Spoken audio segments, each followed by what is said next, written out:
త్రిజట తన స్వప్న వృత్తాంతాన్ని ఆవిష్కరించిన తరువాత సేద తీరి ఉన్నటువంటి సీతమ్మ యొక్క స్థితికి నిన్నటి రోజు ప్రవచనాన్ని పూర్తి చేయడం జరిగింది. ఆ తల్లి యొక్క పరివేదనతో కూడుకున్న స్థితిని వర్ణిస్తూ మహర్షి అంటారు, అభూతేనాపవాదేన కీర్తిం నిపతితామివ సన్నామివ మహాకీర్తిం శ్రద్ధామివ విమానితాం అంటారు. ఆ తల్లి అప్పటికీ కూడా ఇంకా మనసులో పూర్తిగా ఖేదం తీరలేదు, ఆవిడ బాధ పోలేదు.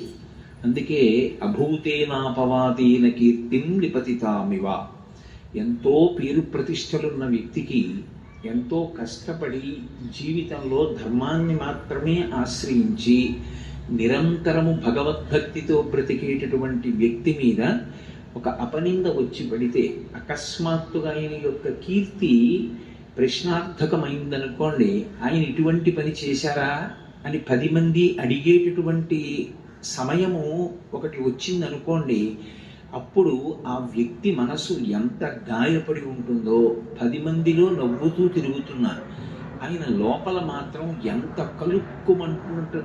కలుక్కుమంటున్న మనసుతో ఉంటాడో అలా ఉంది అమ్మవారు.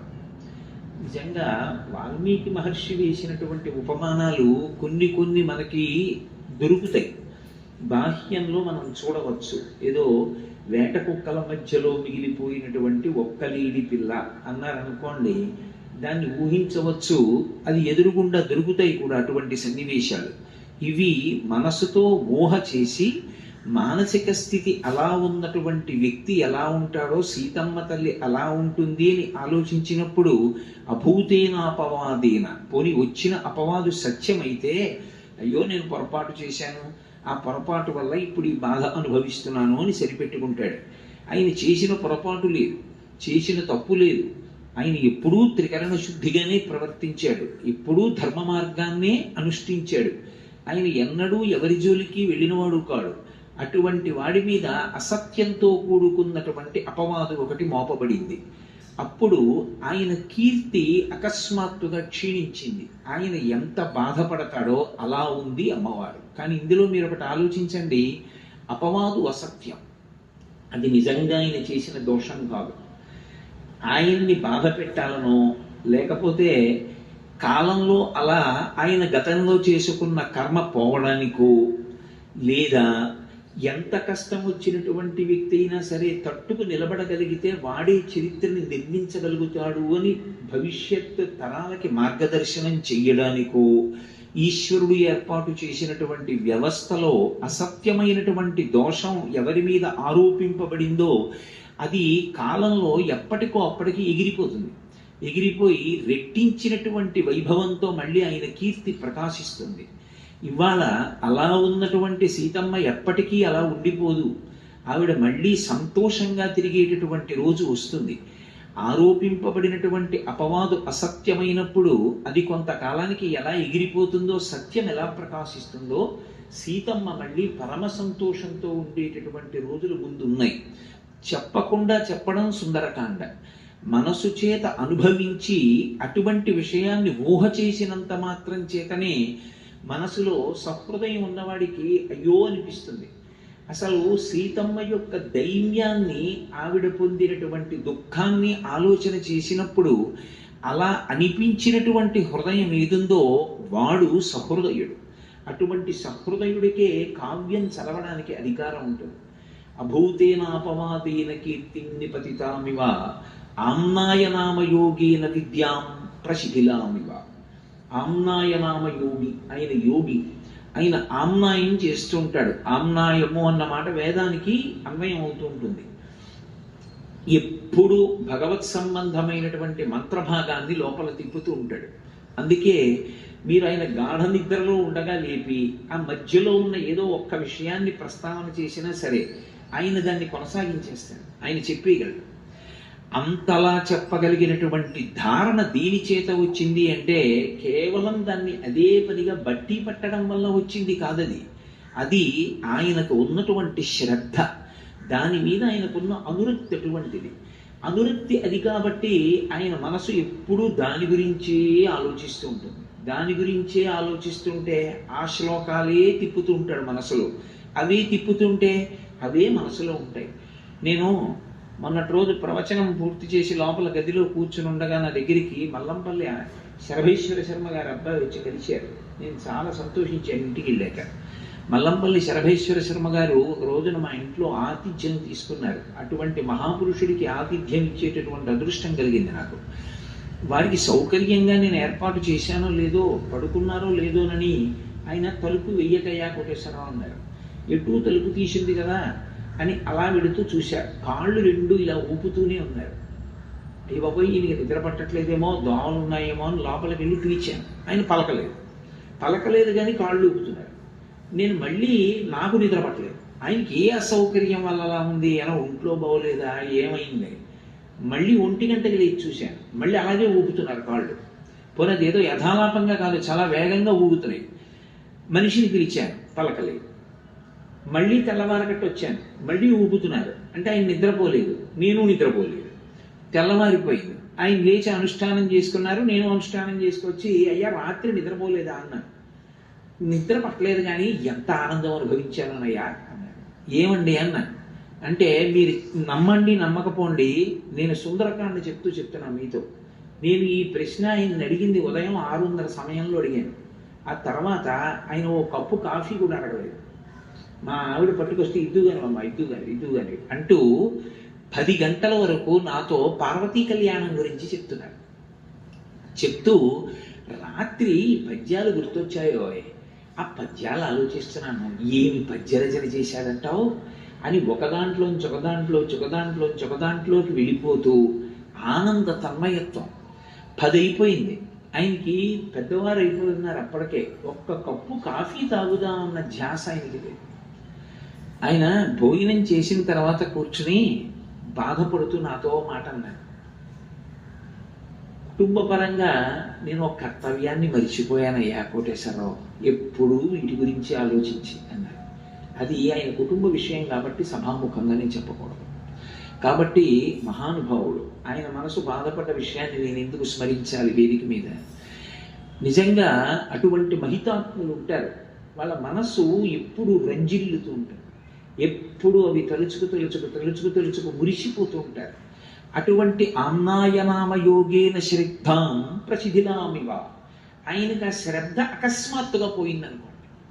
అకస్మాత్తుగా దాని మీద విశ్వాసం, దాని మీద నమ్మకం, దాని మీద అనురక్తి క్షీణించిపోయాయి అనుకోండి. క్షీణించిపోయి అన్య విషయాలతో సంపర్కం చెంది అసలు మనం వెళ్ళి ఆయన్ని అడిగితే ఇందులోదట ఆ పద్యం అన్నారనుకోండి, నాకు ఎలా ఉంటుంది? ఈయన అనుకుంటానా అనుకోనా? కానీ ఆ మహానుభావుడి జీవితంలో అలా లేదులేండి. అలా ఒక ఆమ్నాయనామయోగి అకస్మాత్తుగా శ్రద్ధ నశించి నిలబడితే ఎలా ఉంటాడో, మనకెలా ఉంటుందో సీతమ్మ అలా ఉంది. ఏం ఉపమానాలండి అసలు! అది అభూతేనాపవాదేన కీర్తిం నిపతితామివ ఆమ్నాయనామయోగేన శ్రద్ధాం నిపతితామివ. ఆ శ్రద్ధ పోయినటువంటి వ్యక్తి ఆమ్నాయం ఎలా ఉంటుందో అమ్మవారు అలా ఉంది. సన్నామివ పరీక్షీణాం పూజామివ విమానితాం.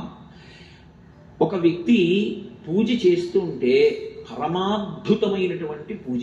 పూజ అంటే ఇక్కడ మీరు ఒకటి గమనించాలి, పూజ చూసి అనుభవించేది కాదు. అసలు నిజానికి వేరొకరి పూజ మీరు చూస్తున్నారనుకోండి, ఆయన చేస్తున్న పూజ చూసి మీరు ఆనందించడానికి ఏమీ ఉండదు. బాగా పూజ చేయగలిగిన వాడి పూజ చూస్తే అది ఒక పిచ్చడి పూజలో ఉంటుంది. ఎందుకు నేను అంటున్నానంటే ఈ మాట, శంకర భగవత్పాదులు సౌందర్యలహరి చేస్తూ మాట అంటారు, కదాకాళీ మాత కథయ కవితాలక్తకరసం పిబీయం విద్యార్థి తవ చరణ నీజన జలం ప్రకృత్యా మూకానామపి చ కవిత కారణతయా అంటారు. ఇదో పాదయో పాద్యం సమర్పయామి అన్నాను అనుకోండి, నా బోటిగాడైతే ఇలా ఉద్ధరణితో తీసి నీళ్లు పోసేసి తర్వాత ఉపచారంలో వెళ్ళిపోతాడు. ఎందుకంటే మనసు అక్కడ ఉంటే కదా, ఉన్నా ఒక్క క్షణం రమించేది ఏముంటుంది. కానీ నిజంగా పూజలో రమించగలిగిన వ్యక్తి ఒకడు ఉన్నాడు అనుకోండి, ఆయన ఇలా పాత్ర తీసి చేత్తో పట్టుకుని అలాగే ఉండిపోతాడు అరగంట, అంతే ఆయన పూజ అయిపోయింది. ఎందుకంటే ఆయనకి నిజంగా ఆ పార్వతీ పరమేశ్వరుల యొక్క పాదార విందములు కనపడతాయి. బంగారు పళ్ళెంలో మల్లెపూలు పరచి, స్వామి కాళ్ళు కడుగుతాను, పాదాలు పైకెత్తండి అంటే స్వామి ఇలా పంచె పైకెత్తి ఇలా రెండు కాళ్ళు పెడితే, అమ్మవారు తన చీర పైకెత్తి పెడితే ఆ పరమశివుని పాదములకున్నటువంటి మంజీరములు, అమ్మవారి పాదములకున్నటువంటి మంజీరములు కనపడుతుంటే, పసుపు కుంకం పారాణితో ఉన్నటువంటి ఆ పాదాల మీద భార్య బంగారు చెంబుతో నీళ్లు పోస్తే, నీళ్లలో మునిగి ఉన్నటువంటి ఆ పాదాల్ని బహు సౌకుమార్యంగా కడుగుతున్నప్పుడు మరి మంజీరం అడ్డు రాదు.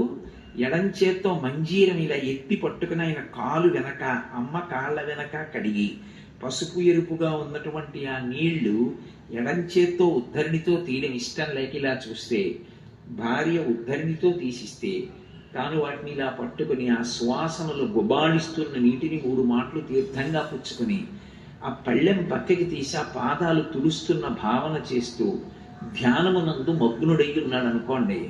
పాదయోహో పాద్యం సమర్పయామి, ఆయన అలాగే ఉంటాడు.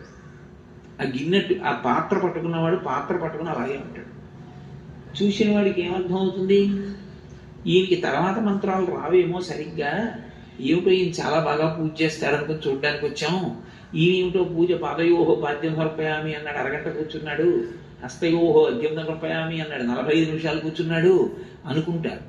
కానీ అందుకే అసలు మహాత్ముల పూజ చూసే ప్రయత్నం చెయ్యనీయకూడదు. ఎందుకంటే అదో పిచ్చివాడి పూజలో ఉంటుంది.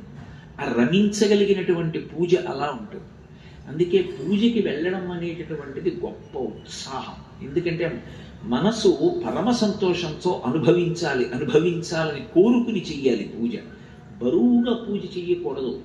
అటువంటి పూజ అకస్మాత్తుగా పరమయాంత్రికంగా చేయడం మొదలుపెట్టాడు అనుకోండి, అసలు ఏదో ఆవాహయామి దగ్గర నుంచి గడగడ చదివి నైవేద్యం అన్న దగ్గర ఆగుతుంది అనుకోండి ఆ మంత్రం. అన్నీ ఇలాగే టకటక చేసేది, తమలపాకుతో ఇలా చల్లేయడమే అయిపోయింది అనుకోండి.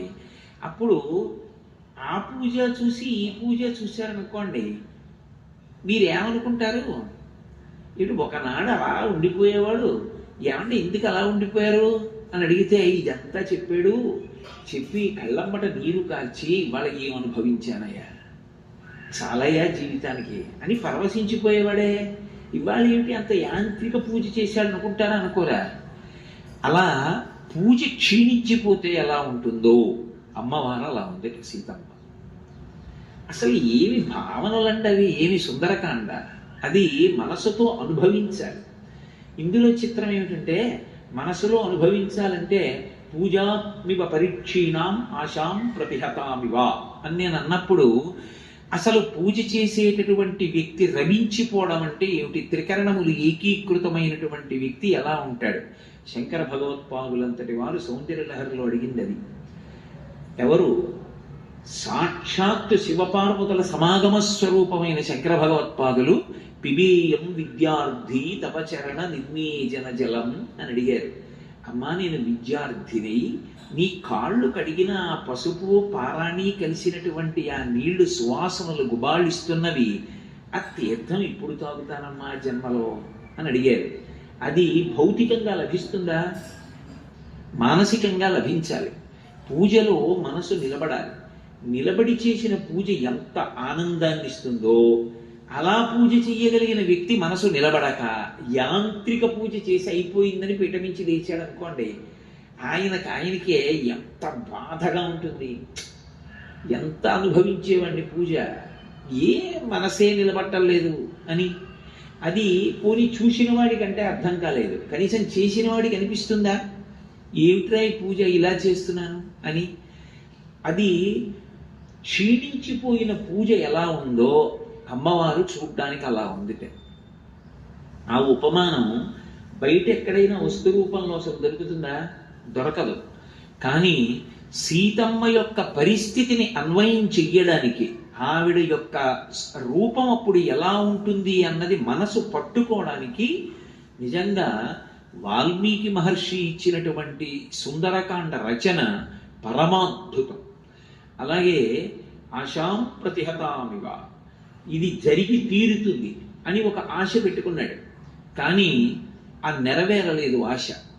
నెరవేరని ఆశ మనిషిని ఏ రూపంతో ఎటువంటి లక్షణంతో నిలబడుతుందో అలా అమ్మవారు కనపడుతోంది. అలా ఉన్నటువంటి తల్లిని పైనుంచి చూసి మురిసిపోతున్నారు స్వామి హనుమ. ఎందుకని? ఇంతమంది కాంచనలంకలో సంతోషంగా ఉన్నారు. సంతోషంగా లేని వ్యక్తి అన్న వాళ్ళు ఆయనకి కనపడలేదు. ఎవరు చూసినా సంతోషంగా ఉన్నారు. ఒక్క ఆవిడే ఏడుస్తోంది. ఎవరు ఏడుస్తోందో ఆవిడిది నిజమైన సౌందర్యం. ఎందుకని అంటే ఆమె భర్త కోసం శోకిస్తోంది తప్ప కేవలం అందరూ ఎలా భోగం అనుభవిస్తున్నారో అలా భోగం అనుభవించడం తన జీవితానికి ప్రధానమని అనుకోవట్లేదు. ధర్మాన్ని పాటించడం నిజమైన భోగం అనుకుంటుంది. ఇది సీతారాములంటే, ఇది సౌందర్యం అంటే. మిగిలిన వాళ్ళకి సుఖం అంతా ఎక్కడుంది అంటే భోగాన్ని అనుభవించడంలో ఉంది, విషయ సుఖాన్ని పొందడంలో ఉంది. ఏదైనా ఓ మధుర పదార్థం తినడం సంతోషం, ఓ మంచి పరుపు మీద పడుకోవడం సంతోషం, ఓ మంచి సంగీతం వినడం సంతోషం. రాముడికి ధర్మాన్ని పాటించడం సంతోషం. ఏది ధర్మమో దాన్ని చేస్తే రాముడు సంతోషంగా ఉంటాడు. అందుకే రాముడు నవమి నాడు పుడతాడు. నవమికి ఒక విచిత్రం ఉంది. నవమి అంటే 9 అని కాదు. 9 ఒకట్ల 9, 9 2 18, 8 1 9, 9 3 27, 7 2 9, 9 4 36, 6 3 9, 9 5 45, 4 5 9, ఇలా ఏదో 9 6 54. నేను లెక్కల్లో కొంచెం బలహీనం, ఇలా గబగబా చెప్పగలను లేదు కూడా ఎంత. 9 7 63. అలా ఏది కలపండి మళ్ళీ 9 వస్తూ ఉంటుంది. రాముణ్ణి ఎంత హెచ్చవేయండి అంటే ఎన్ని కష్టాలు రానివ్వండి, ఎన్ని సుఖాలు రానివ్వండి, లోపల రాముడు మాత్రం చాలా ప్రశాంతంగా ఉంటాడు. ఎందుకో తెలుసా? నేను ధర్మమే పట్టుకుని ఉన్నానా, అదొక్కటే రాముడి శాంతిగా ఉండడానికి కారణం. నేను ధర్మాన్ని విడిచిపెట్టలేదు, పరమ సంతోషంగా ఉంటాడు. నేను ధర్మాన్ని విడిచిపెట్టేశాను అన్న క్షణం ఏదైనా ఉంటే రాముడు గుండెల బాదుకుని ఏడ్చి తల రాతికేసి కొట్టేసుకుంటాడు. రామాయణంలో అలా లేదు. అంటే రాముడు ఎన్నడూ కూడా ధర్మాన్ని తప్పలేదు. అలాగే సీతమ్మ కూడా ఎన్నడూ ధర్మం తప్పదు. ఇది తుల్యశీలావయో వృత్తాం తుల్యాభిజన లక్షణాం రాఘవోర్హతి వైదేహీం తంచేయవసితేక్షణ. ఇవాళ ఈ శరీరంతో సుఖంగా ఉండడానికి మనం ఏం ఆలోచించవచ్చు? అది కాదు ఆవిడికి కావలసింది. నేను ధార్మికంగా ఉండి సంతోషించానా, అదొక్కటే కావాలి. ధర్మం పోయి సంతోషం ఉంటుందంటే ఆవిడికి అక్కర్లేదు. మీరు అందుకే రామాయణంలో ఉండేటటువంటి వైచిత్రి చూడండి. రాముడికి సుఖమే కావాలి అనుకుంటే ఉత్తర క్షణంలో రామాయణంలో ఉండకూడని కాండ సుందరకాండ. ఎందుకో తెలుసా? అసలు ఆ సుందరకాండకున్న గొప్పతనం అది. అసలు ఉండకూడని కాండ ఉంది. ఎందుకుంది అంటే రాముడి ధర్మం వలన ఉంది. రాముడు ధర్మం తప్పితే సుందరకాండ పోతుంది. ఎందువల్ల అంటారా? కిష్కింధకాండలో సుగ్రీవుడితో స్నేహం చేసుకోవడం మానేసి వాలితో స్నేహం చేశాడు అనుకోండి. వాలి అంటే రావణాసురుడికి అపారమైనటువంటి భయం. 4 సముద్రాల్లో ముంచి తోటకి చుట్టి తీసుకెళ్లి ఇంట్లో పడేశాడు. చిటిక వేస్తే పరిగెత్తుకొస్తాడు. వాలితో స్నేహం చేసుకుంటే వాలి వెంటనే రావణుణ్ణి పిలిచి సీతమ్మనిచ్చేయి అంటే ఇచ్చేస్తాడు. కానీ వాలితో స్నేహం చేసి సీతమ్మని ఎందుకు పొందలేదు అంటే వాలే ధర్మం తప్పాడు. తమ్ముడు బ్రతికున్నాడని తెలిసి తమ్ముడి భార్య అయినటువంటి రుమతో తాను కలిసి ఉంటున్నాడు. మరి నిన్న మీరు ప్రశ్న వేయచ్చు, మరి వాలి కూడా అలా పూర్వం ఇంతకుముందు సుగ్రీవుడు కూడా తారతో ఉన్నాడుగా వాలి భార్యతో. మరి అప్పుడు సుగ్రీవుడికి తప్పు కదా అంటే సంధ్యావందనం చేసేటటువంటి వానర జాతికి ఒక నియమం ఉంది. అన్నదమ్ముల్లో ఎవరైనా ఒక వ్యక్తి వెళ్ళిపోతే ఆ అన్నదమ్ముల్లో ఎవరు వెళ్ళిపోయారో వాళ్ళ భార్య ఆ సోదరుల్లో మిగిలినటువంటి సోదరుడికి భార్య కావాలి అనుకుంటే భార్య కావచ్చు. అది వాళ్ళకి నియమం. ఒకప్పుడు వాలి బిలంలోకి వెళ్ళాడు దుందుబితో యుద్ధం చేయడానికి. వెళ్ళి ఇక తిరిగి రాలేదు, చనిపోయాడు అనుకున్నారు. సుగ్రీవుడు కూడా అందులో ఏం కాపట్యం లేదు, చనిపోయాడు అనుకుని రాయడ్డు పెట్టి వచ్చేసాడు. అందరూ చనిపోయాడనే అనుకున్నారు. తన భర్త చనిపోయాడు అనుకుని వాలి భార్య తార సుగ్రీవుడి దగ్గర చేరింది. కాబట్టి సుగ్రీవుడికి ధర్మదోషం రాలేదు. కానీ సుగ్రీవుడు బ్రతికున్నాడని తెలిసి తరిమి కొట్టి సుగ్రీవుడి భార్య రుమని తన భార్యగా అనుభవించాడు వాలి.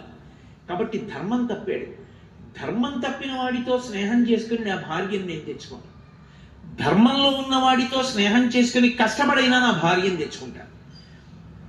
ఈ అకుంఠిత దీక్షతో నిలబడ్డాడు కాబట్టి సుందరకాండ యుద్ధకాండ వచ్చాయి. లేకపోతే అసలు రాముడు ధర్మాత్ముడు కాకపోతే సుందరకాండే లేదు. సుందరకాండ ఉంది అంటే, సుందరకాండ ఉంటే కదా యుద్ధకాండ ఉండడం. కాబట్టి అసలు సుందరకాండ ఉంది అంటే రాముడి ధర్మం. రాముడంత ధర్మాత్ముడు కానీ సీతమ్మ ధర్మాత్మురాలు కాదనుకోండి, అసలు రామ కథకు అర్థమే లేదు.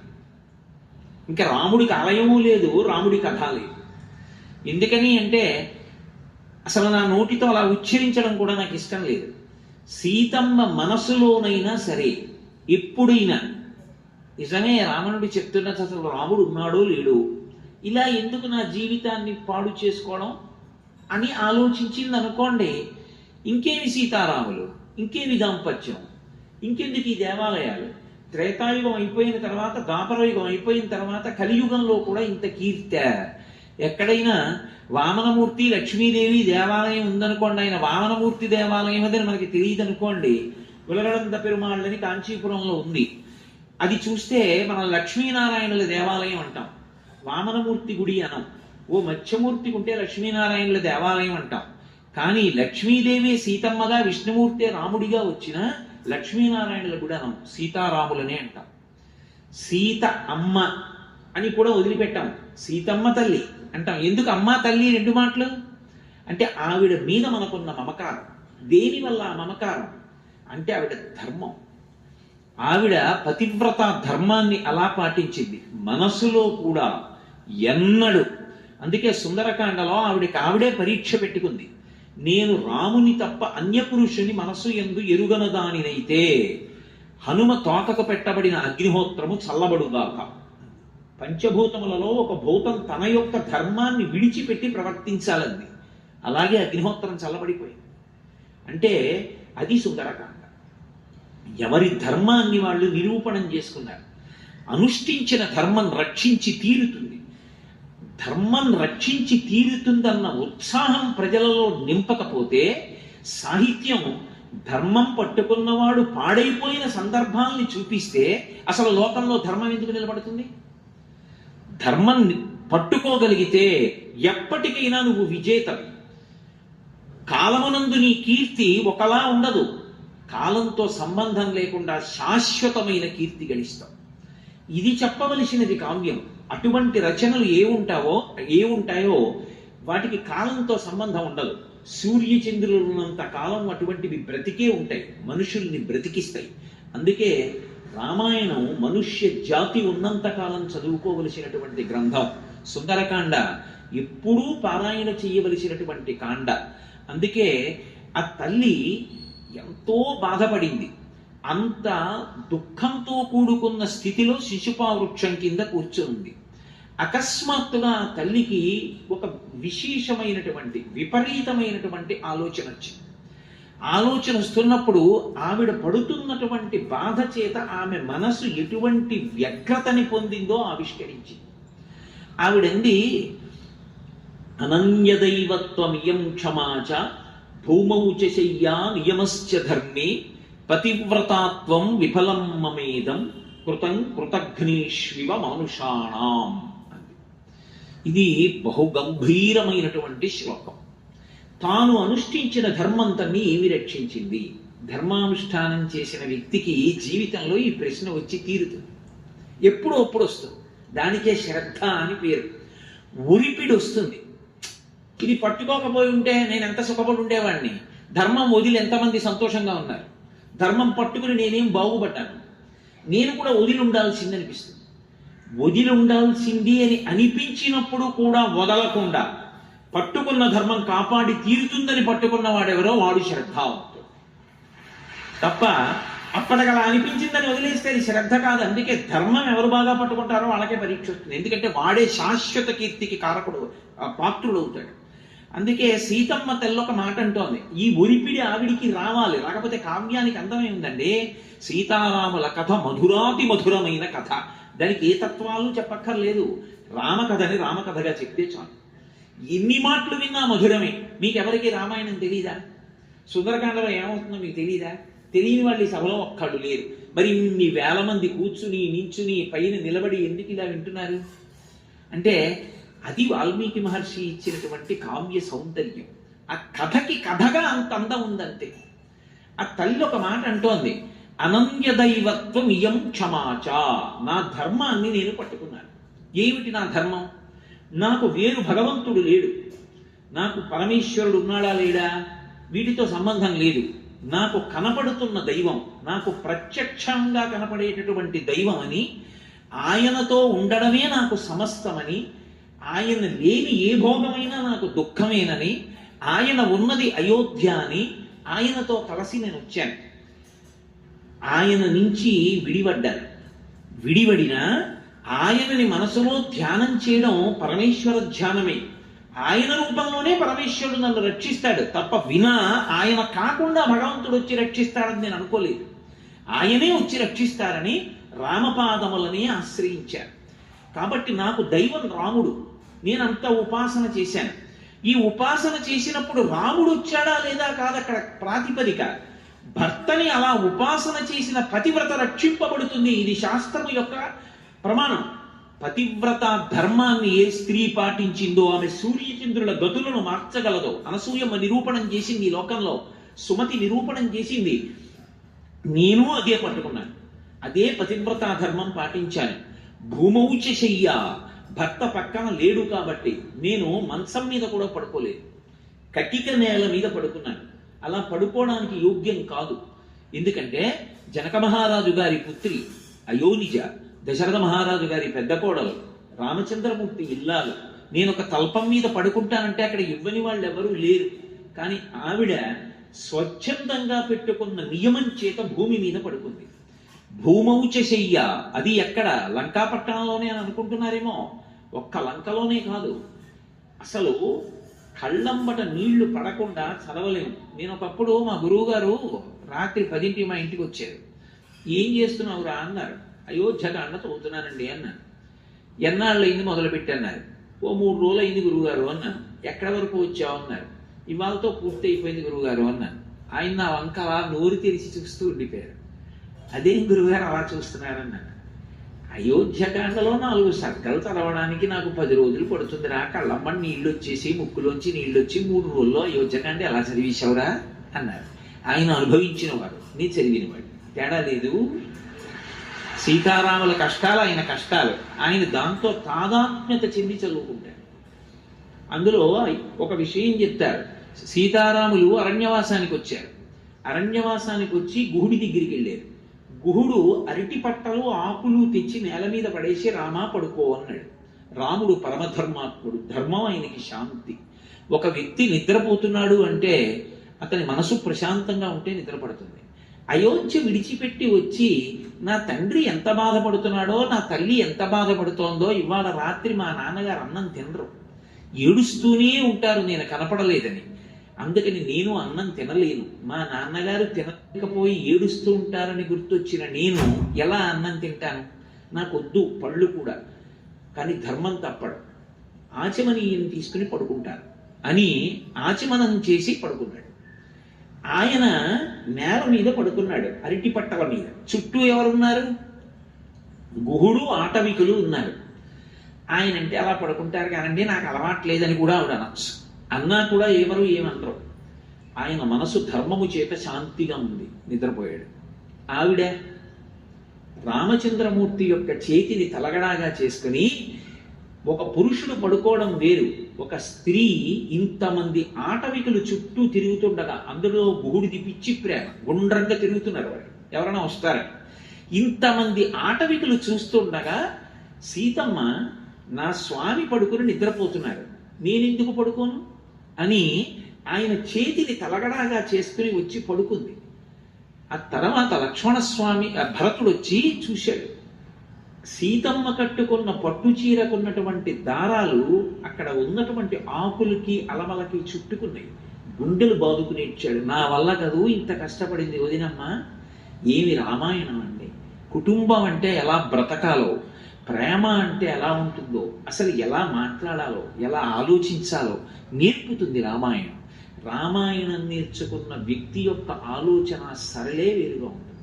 అంత ఆర్ద్రతతో ఉంటుంది, అంత ప్రేమతో ఉంటుంది. అందుకే అలా పడుకుంది సీతమ్మ. లక్ష్మణస్వామి దగ్గరికి వెళ్ళి గుహుడు అన్నాడు, నీకు అరటి పట్టలు వేస్తాను, పడుకో అన్నాడు. కథం దాశరథౌ భూమౌ శైనే సహసీతయ, ఎలా అని అడిగాడు ప్రారంభంలో. లేకలేక పుట్టిన కుమారుడు సుగుణాభిరాముడు, ఎవడు కనపడకపోతే మా తండ్రి శరీరమే వదిలేస్తాడో అటువంటి రాముడు అరణ్యవాసానికి వచ్చి కటిక నేల మీద పడుకున్నాడు, నువ్వు కొట్టి పడేసిన అరటి డప్పల మీద. నా తల్లి సీతమ్మ అయోనిజ, మహాతల్లి మా వదిన, ఇంతమంది చూస్తుండగా మా అన్నయ్య చేతిని తలగడాగా చేసుకుని నిద్రపోతోంది. మీరందరూ చూస్తున్నారు, మా వదిన అంత ధార్మికంగా నిద్రపోతాం. ఇది చూసి నాకు అశాంతిగా ఉంది. ఇంత కష్టమా మా అన్నయ్యకి వదినకి, నాకు నిద్ర పట్టదు అని వలవలవలవలా ఏడిచాడు లక్ష్మణస్వామి. ధర్మాన్ని పట్టుకుని రాముడు నిద్రపోయాడు, ధర్మాన్ని పట్టుకుని సీతమ్మ నిద్రపోయింది. ధర్మాన్ని పట్టుకుని ఇంత కష్టమా? ఏమి వాళ్ళు సుఖపడ్డారు జీవితంలో, ధర్మానికి ఇంత కష్టపడుతున్నారా? లక్ష్మణుడు తట్టుకోలేక నాకు నిద్ర పట్టదు. వాళ్ళిద్దరి జీవితం అది. అటువంటి దంపతులు అసలు లోకంలో అపురూపం.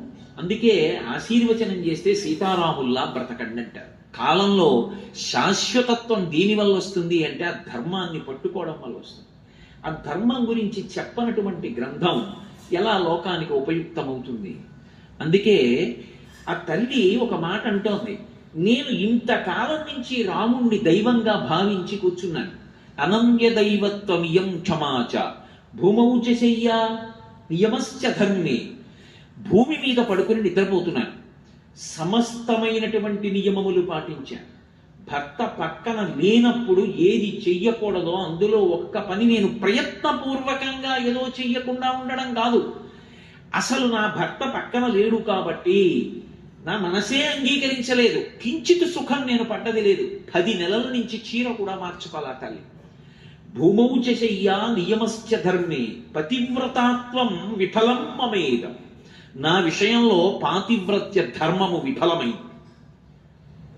ఇది మహాపతివ్రత మనసు ఎందు రాకూడని ఆలోచన. ఇప్పుడు ఆవిడ ఈ ప్రశ్న వేస్తే ఎవరు జోక్యం చేసుకోవాలి?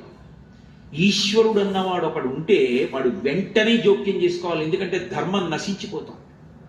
ఆవిడకి ఆ ప్రశ్న వచ్చి ఆవిడ ధర్మం తప్పిందనుకోండి, ఇక లోకానికి ధర్మం అన్నదానికి ఎక్కడ ఆదర్శం ఉంటుంది? ఇక ఈశ్వరుడు జోక్యం చేసుకుని ఒక సన్నివేశాన్ని సృష్టించాలి. అందుకే భక్తుణ్ణి రక్షించుకోవడానికి ఈశ్వరుడు జోక్యం చేసుకుంటాడు. ఆయన ఎలా జోక్యం చేసుకుంటాడో మనకి తెలియదు. ఒక్కొక్కసారి బహుముందుగానే జోక్యం చేసేసుకుంటాడు, వచ్చేది తెలుస్తుంది కాబట్టి అడ్డుకట్ట వేసి నించుంటాడు. మనకి తెలియవు ఆయన యొక్క కృత్యములు. భక్తుణ్ణి మాత్రం ఆదుకుని తీరుతాడు ఈశ్వరుడు. నన్ను నమ్మండి అంతే, అంతకన్నా నేను చెప్పలేను. ఒక సమస్యని ఇచ్చే ముందు మనం సమస్య వచ్చాక ఆలోచిస్తాం. భగవంతుణ్ణి నమ్ముకున్న వాడి గురించి పరమేశ్వరుడు సమస్య ఇవ్వడానికి ముందు వాడికి పరిష్కారం ఎలా చూపించాలని ఆలోచిస్తాడు. నన్ను నమ్ముకుని ఉన్నవాడు వాడు పాడైతే, అందుకే భాగవతంలో 8వ స్కంధంలో అంటాడు, వాడు నా కొరకు రక్షింపవలయువాడు, వాడి కోసం వాడిని నేను రక్షించట్లేదు, నా కోసం రక్షిస్తున్నా. అటువంటి వాడు పాడైపోతే లోకంలో భగవంతుడున్నాడు అని ఎవడు నమ్ముతాడు? నమ్మడు. నేను ఉన్నాను అని నమ్మాలంటే నన్ను నమ్ముకున్నవాడు పాడవడానికి వీల్లేదు. వాడి కోసం రక్షించట్లేదు, నా కోసం రక్షిస్తున్నానంటాడు. అంటే సన్నివేశం ఎటు తిరుగుతోందో మీరు గమనించాలి. ఇది మహర్షి చెప్పరు సుందరకాండలో, కానీ అది సౌందర్యం. అనుభవించగలిగితే భగవంతుడు ఎంత ఉలిక్కి పడతాడో, ఎంత తొందరగా సన్నివేశాన్ని మార్చి జోక్యం చేసుకుంటాడో మీరు గమనించాలి. ఈవిడిది వాగ్రూప పరివేదన, ఇంకొక ఆయనది మౌన పరివేదన. ఏమిటా మౌన పరివేదన అన్నది మీకు నేను కాసేపట్లో ఆవిష్కరిస్తాను.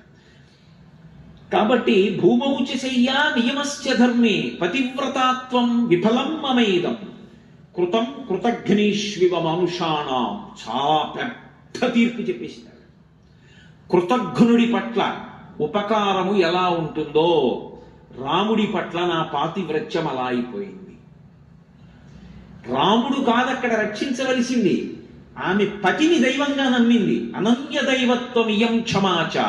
ఇప్పుడు రాముడు వస్తున్నాడమ్మా, నువ్వు బెంగ పెట్టుకోకని ఎవరో మాట్లాడి చెప్పాలి ఆవిడికి. ఎవరో మాట్లాడాలి, ఎవరు మాట్లాడాలి? అక్కడ అలా మాట్లాడడానికి ఒక్కడే ఉన్నాడు. ఆ ఒక్కడు మాట్లాడడానికి అవకాశం కల్పించాలి, సన్నివేశం తిరిగిపోవాలి. ఇప్పుడు జోక్యం చేసుకుంటున్నవాడు ఎవరంటే కంటికి కనపడకుండా పరమేశ్వరుడు జోక్యం చేసుకోవాలి. అది సుందరకాండ. ఆ తల్లి ఇన్నాళ్ళు అనలేదు ఈ మాట, ఇప్పుడు అంటోంది. ఎందుకు అనాలి అంటే ఒకటి మౌన పరివేదనం ఒకటి ఉంది. ఏమిటా పరివేదన? ఇప్పటి వరకు ఆయన సీతమ్మ దర్శనం ఒకటే చెయ్యాలనుకున్నాడు. సీతమ్మ జాడ కనిపెట్టి రాముడికి చెప్దాం, అందుకే వచ్చాడు ఆయన. కానీ ఇప్పుడు ఆయన గుండెలు అవిసిపోయి ఆవిడ కష్టం చూసి, అమ్మో ఏదో లంకలో ఉందనుకున్నాను నా తల్లి. ఇప్పుడు ఆయన మనసు ఏమైపోయిందంటే రాముణ్ణి నింద చేశాడు ఆయన. రాముడి కన్నా దైవం లేడాయింది. ఆయన అన్నాడు, దుష్కరం కృతవాన్ రామో యయిమాం మత్తకాశినీం సీతాం వినా మహాబాహు ముహూర్తమపి జీవతి. ఇంత గొప్ప ఇల్లాలా, ఇటువంటి పాతివ్రత్యమా? 3 లోకముల ఐశ్వర్యం తక్కెట్లో ఒకెత్తు, అది ఈవిడలో 16వ వంతుకు సరిపోదా? ఇంత ప్రేమైకమూర్తి, ఇంత ధర్మనిష్ట కలిగినటువంటి ఇల్లాలు ఇన్ని కష్టాల్లో ఉంటే అసలు నిద్ర ఎలా పోయాడంత ప్రశాంతంగా ఎలా ఉండగలుగుతున్నాడు? మంత్రాంగం చేసి వాలిని చంపి సుగ్రీవుణ్ణి రక్షించి పట్టాభిషేకం చేసి వానాకాలం వెళ్ళిపోయిన తర్వాత వెతుకుతానంటే గొలవ పడుకుని ఎలా ఉండగలిగాడు? అసలు వెర్రెక్కిపోవద్దు ఇటువంటి ఇల్లాలు. ఆవిడ చుట్టూ ఇంతమంది రాక్షస స్త్రీలా, రావణుడు ఆవిడ్ని ఇలా మాట్లాడటమా? ఏడ్చి ఏడ్చి పవిట కొంగు తడిసిపోవడమా? ఇప్పుడు ఇవన్నీ చూసిన తర్వాత సహృదయుడైతే ఏం ఆలోచిస్తాడు? అమ్మో నేను వెళ్ళిపోవడం కాదు, అసలు ఆయన ఏం పట్టుకొచ్చాడో మర్చిపోయాడు. ఇప్పుడు ఏం పట్టుకొచ్చాడు ఆయన? ఉంగరం ఒకటి పట్టుకొచ్చాడు రాముడి దగ్గర నుంచి. ఇది నేను మీతో మనవి చేసింది. సమస్యనిచ్చే ముందు పరిష్కారం ఈశ్వరుడు ఆలోచిస్తాడు. అన్ని కోట్ల మంది ఎడుతుంటే హనుమే దర్శనం చేస్తారని రాముడు ఎలా అనుకున్నాడు? బుద్ధికి ఈశ్వర ప్రచోదనం అని చెప్తేనే రామకథ వాక్యంలో అందం. అంతేగాని రాముడు దేవుడు అంటే ఇంకా రామకథ ఎందుకు? అసలు రాముడు దేవుడని వాల్మీకి మహర్షి చెప్పలేదు. ప్రారంభంలోనే నారదుడు వచ్చినప్పుడు ఆయన అడిగింది 16 గుణములు కలిగిన నరుడు ఎవరని అడిగారు. కోన్వస్మిన్ సంప్రదం లోకే గుణవాన్ కశ్చ వీర్యవాన్ ధర్మజ్ఞశ్చ కృతజ్ఞశ్చ సత్యవాక్యో దృఢవ్రతః చారిత్రేణ చ కోయుక్తః సర్వభూతేషు కోహితః విద్వాన్ కః కస్సమర్థశ్చ కశ్చైక ప్రియదర్శనః ఆత్మవాన్ కో జితక్రోధో దితిమాన్ కో ననసూయకః కస్య బిభ్యతి దేవాశ్చ జాతరోషస్య సంయుగే అని అడిగారు. కాబట్టి ఇప్పుడు 16 గుణములు పరిపూర్ణముగా కలిగినటువంటి నరుడు రాముడైతే ఆయనకి బుద్ధిని ప్రచోదనం చేసిన వాడు ఈశ్వరుడని చెప్తేనే సీతారాముల కథ మధురాతి మధురం అవుతుంది. అంటే అసలు సీతమ్మకు వస్తున్నటువంటి సమస్యకి ఏ కాలమనందు పరిష్కారం రావాలో దానికి అనువుగా ఆయన బుద్ధిని ప్రచోదనం చేసి ఉంగరం ఇచ్చి పంపించాడు. ఇప్పుడు పట్టుకొచ్చిన ఆయన చటుక్కును ఉంగరం ఇచ్చి, అమ్మా ఏమనుకోకు, నీ జాడ తెలుసుకోవడానికి వచ్చాను, నేను హనుమని, ఇదిగో ఈ ఉంగరం రాముడు ఇచ్చాడు, నీ దగ్గర ఎట్టి పెట్టుకొని నువ్వు కనపడ్డామని చెప్పేస్తాను. రాముడి దగ్గరికి వెళ్ళి తుర్రుని పారిపోయాడు అనుకోండి. ఇది దుష్టుడైన రావణుడు చేసిన పని అని ఉంగరాన్ని అవతల పారేసి ఆవిడ ప్రాణం తీసేసుకుంటాడు. ఎందుకంటే వీడు నన్ను యామారుస్తున్నాడు. అలా రావణుడు చేశాడని ఎందుకు అనుకుంటుంది అని మీరు అనుకుంటున్నారా? అసలు యుద్ధకాండలో ఇంకా యుద్ధం మొదలవలేదు. యుద్ధం మొదలవకుండానే వాడు రాముడి యొక్క కృతకమైన శిరస్సు తయారు చేశాడు. తయారు చేసి రాముడి శిరస్సు తెచ్చి సీతమ్మ దగ్గర పెడితే కట్టుకున్న ఇల్లాలు అది రాముడి తలకాయ అనుకుంటాడు. అంత ఏడ్చింది. కానీ ఈశ్వరుడు అక్కడ ఉన్నాడు కదూ. అంత ఏడుస్తుంటే అకస్మాత్తుగా వాడికి కబురు వచ్చింది, ఏదో ముఖ్యమైన పని మీద అందరూ ఎదురు చూస్తున్నారు రమ్మని. చటుక్కున వెనక్కి తిరిగిపోయాడు. తిరిగిపోవడంలో శిరస్సు అంతర్ధానం అయిపోయాడు. అప్పుడు పక్కనున్న వాళ్ళు చెప్పారు, ఇంద్రజాలం వాడు సృష్టించాడు, అది రాముడి శిరస్సు కాదు. కావాలంటే అదిగో భైరీనాదాలు వినపడుతున్నాయి. నిజంగా రాముడి శిరస్సు తెగిపోతే వాళ్ళందరూ అంత సంతోషంగా ఉంటారా, వస్తారా వానరులని అని. ఇంకొకసారి బ్రహ్మాస్త్రం చేత రాముడు పడిపోయి ఉంటే రాముడు మరణించాడు చూడమని సీతమ్మని పుష్ప విమానం ఎక్కించి పంపించాడు. ఎలాగో రాముడు చనిపోయాడని ఆవిడ తప్పు చేస్తే ఇక రాముడు లోపలికి రాడు, వెళ్ళిపోతాడు. ఇటువంటి భార్య నాకెందుకని కార్యం సాధించవచ్చు. ఎటువంటి కుట్రపూరితమైన ఆలోచనలు చెయ్యాలో అన్నీ చేశాడు. పైకి చేష్టితములకు ముందు లోపలి సంస్కారం ప్రధానం. లోపల ఆలోచన ఎలా ఉంటుందో పైన కార్యం అలా ఉంటుంది. అన్ని అవలక్షణములు ఉన్నవాడు, అటువంటి దుష్టమైన ఆలోచనలు ఉన్నవాడు, అటువంటి వాడు ఒక ఉంగరాన్ని తీసుకురావడం పెద్ద గొప్ప. తన దగ్గర ఉన్న రాక్షసుల్లో ఒకటి కోతిని చేయడం పెద్ద గొప్ప. ఆవిడ నమ్ముతుందా? ఆవిడకి ఆశ్వాసం కలుగుతుందా? ఒక్కనాటికి కలగదు. ఇప్పుడు ఆయన గుర్తించింది ఏమిటంటే ఈ తల్లికి ఉంగరం ఇవ్వడం ప్రధానం కాదు, ఉంగరం ఇవ్వడానికి ముందు మాట్లాడాలి. అసలు మాట్లాడడానికి అవకాశం ఏది? ఇప్పుడు మాట్లాడి వెళ్ళలేదనుకోండి ఉపద్రవం ఇంకొకలా వస్తుంది. అది ఈశ్వరుడు 1000 కళ్ళతో భక్తుల్ని చూసుకోవడం అంటే. ధర్మాన్ని ఆయన కాపాడుకుంటాడు. అందుకు కదా హనుమ అంతటి వారు నిర్వేదానికి లోనై శరీరం వదిలిపెట్టేస్తాను, హస్తాదానో ముఖాదానో నియతో వృక్షమూలిక వానప్రస్థో గమిష్యామి దృష్ట్వాజనకాత్మజ, నేను ఇక్కడే ఉండి శరీరం వదిలేస్తానంటే అకస్మాత్తుగా ఆయనకు ఆ ఆలోచన వచ్చింది. వినాశే బహవో దోషాః జీవన్ భద్రాణి పశ్యతి, చచ్చిపోయి గొప్ప కాదు, బ్రతికుండి సాధించాలి. సంపాతి చెప్పిన వాక్యం నిజం. మళ్ళీ అన్వేషణ చేసి సీతా దర్శనం చేశారు కదా. అలాగే ఆ తల్లి చాలా పిడుగు లాంటి మాట అంది. పతివ్రతాత్వం విఫలమ్మమేదం కృతం కృతఘ్నేష్వివ మనుషాణం. ఇంత కష్టం అసలు ఎందుకు వచ్చింది? వెంటనే ఆవిడ తన దోషం ఏమిటో గుర్తించింది. ఇది నిజమైనటువంటి భక్తుడికి ఉండేటటువంటి లక్షణం. ఎక్కడ దోషం జరిగిందో గుర్తుపట్టగలిగినటువంటి బుద్ధి ప్రచోదనాన్ని ఈశ్వరుడు ఇస్తాడు. ఆవిడంది, నూనం సకాలో మృగరూపధారి మామల్ప భాగ్యాం లులుభే తదాని యత్రార్యపుత్ర విసర్జమూఢ రామానుజం లక్ష్మణ పూర్వజంచ. ఒక్క మహర్షికి చెల్లింది. ఇటువంటి రామాయణాది కావ్యాలకి మనం వారసులం అవడం ఎంత భాగ్యం అండి. నిజంగా ఈశ్వరుడు అనుగ్రహం అలా పుట్టించాడు మనని. ఆవిడ అంటుంది, నూనం సకాలో మృగరూపధారి మామల్ప భాగ్యాం లులుభే తదాని. నాకు కాలము లౌల్యాన్ని కల్పించింది, లోభత్వాన్ని కల్పించింది. రాముడు వినా నాకు ఇంకేం అక్కర్లేదని ఒకప్పుడు.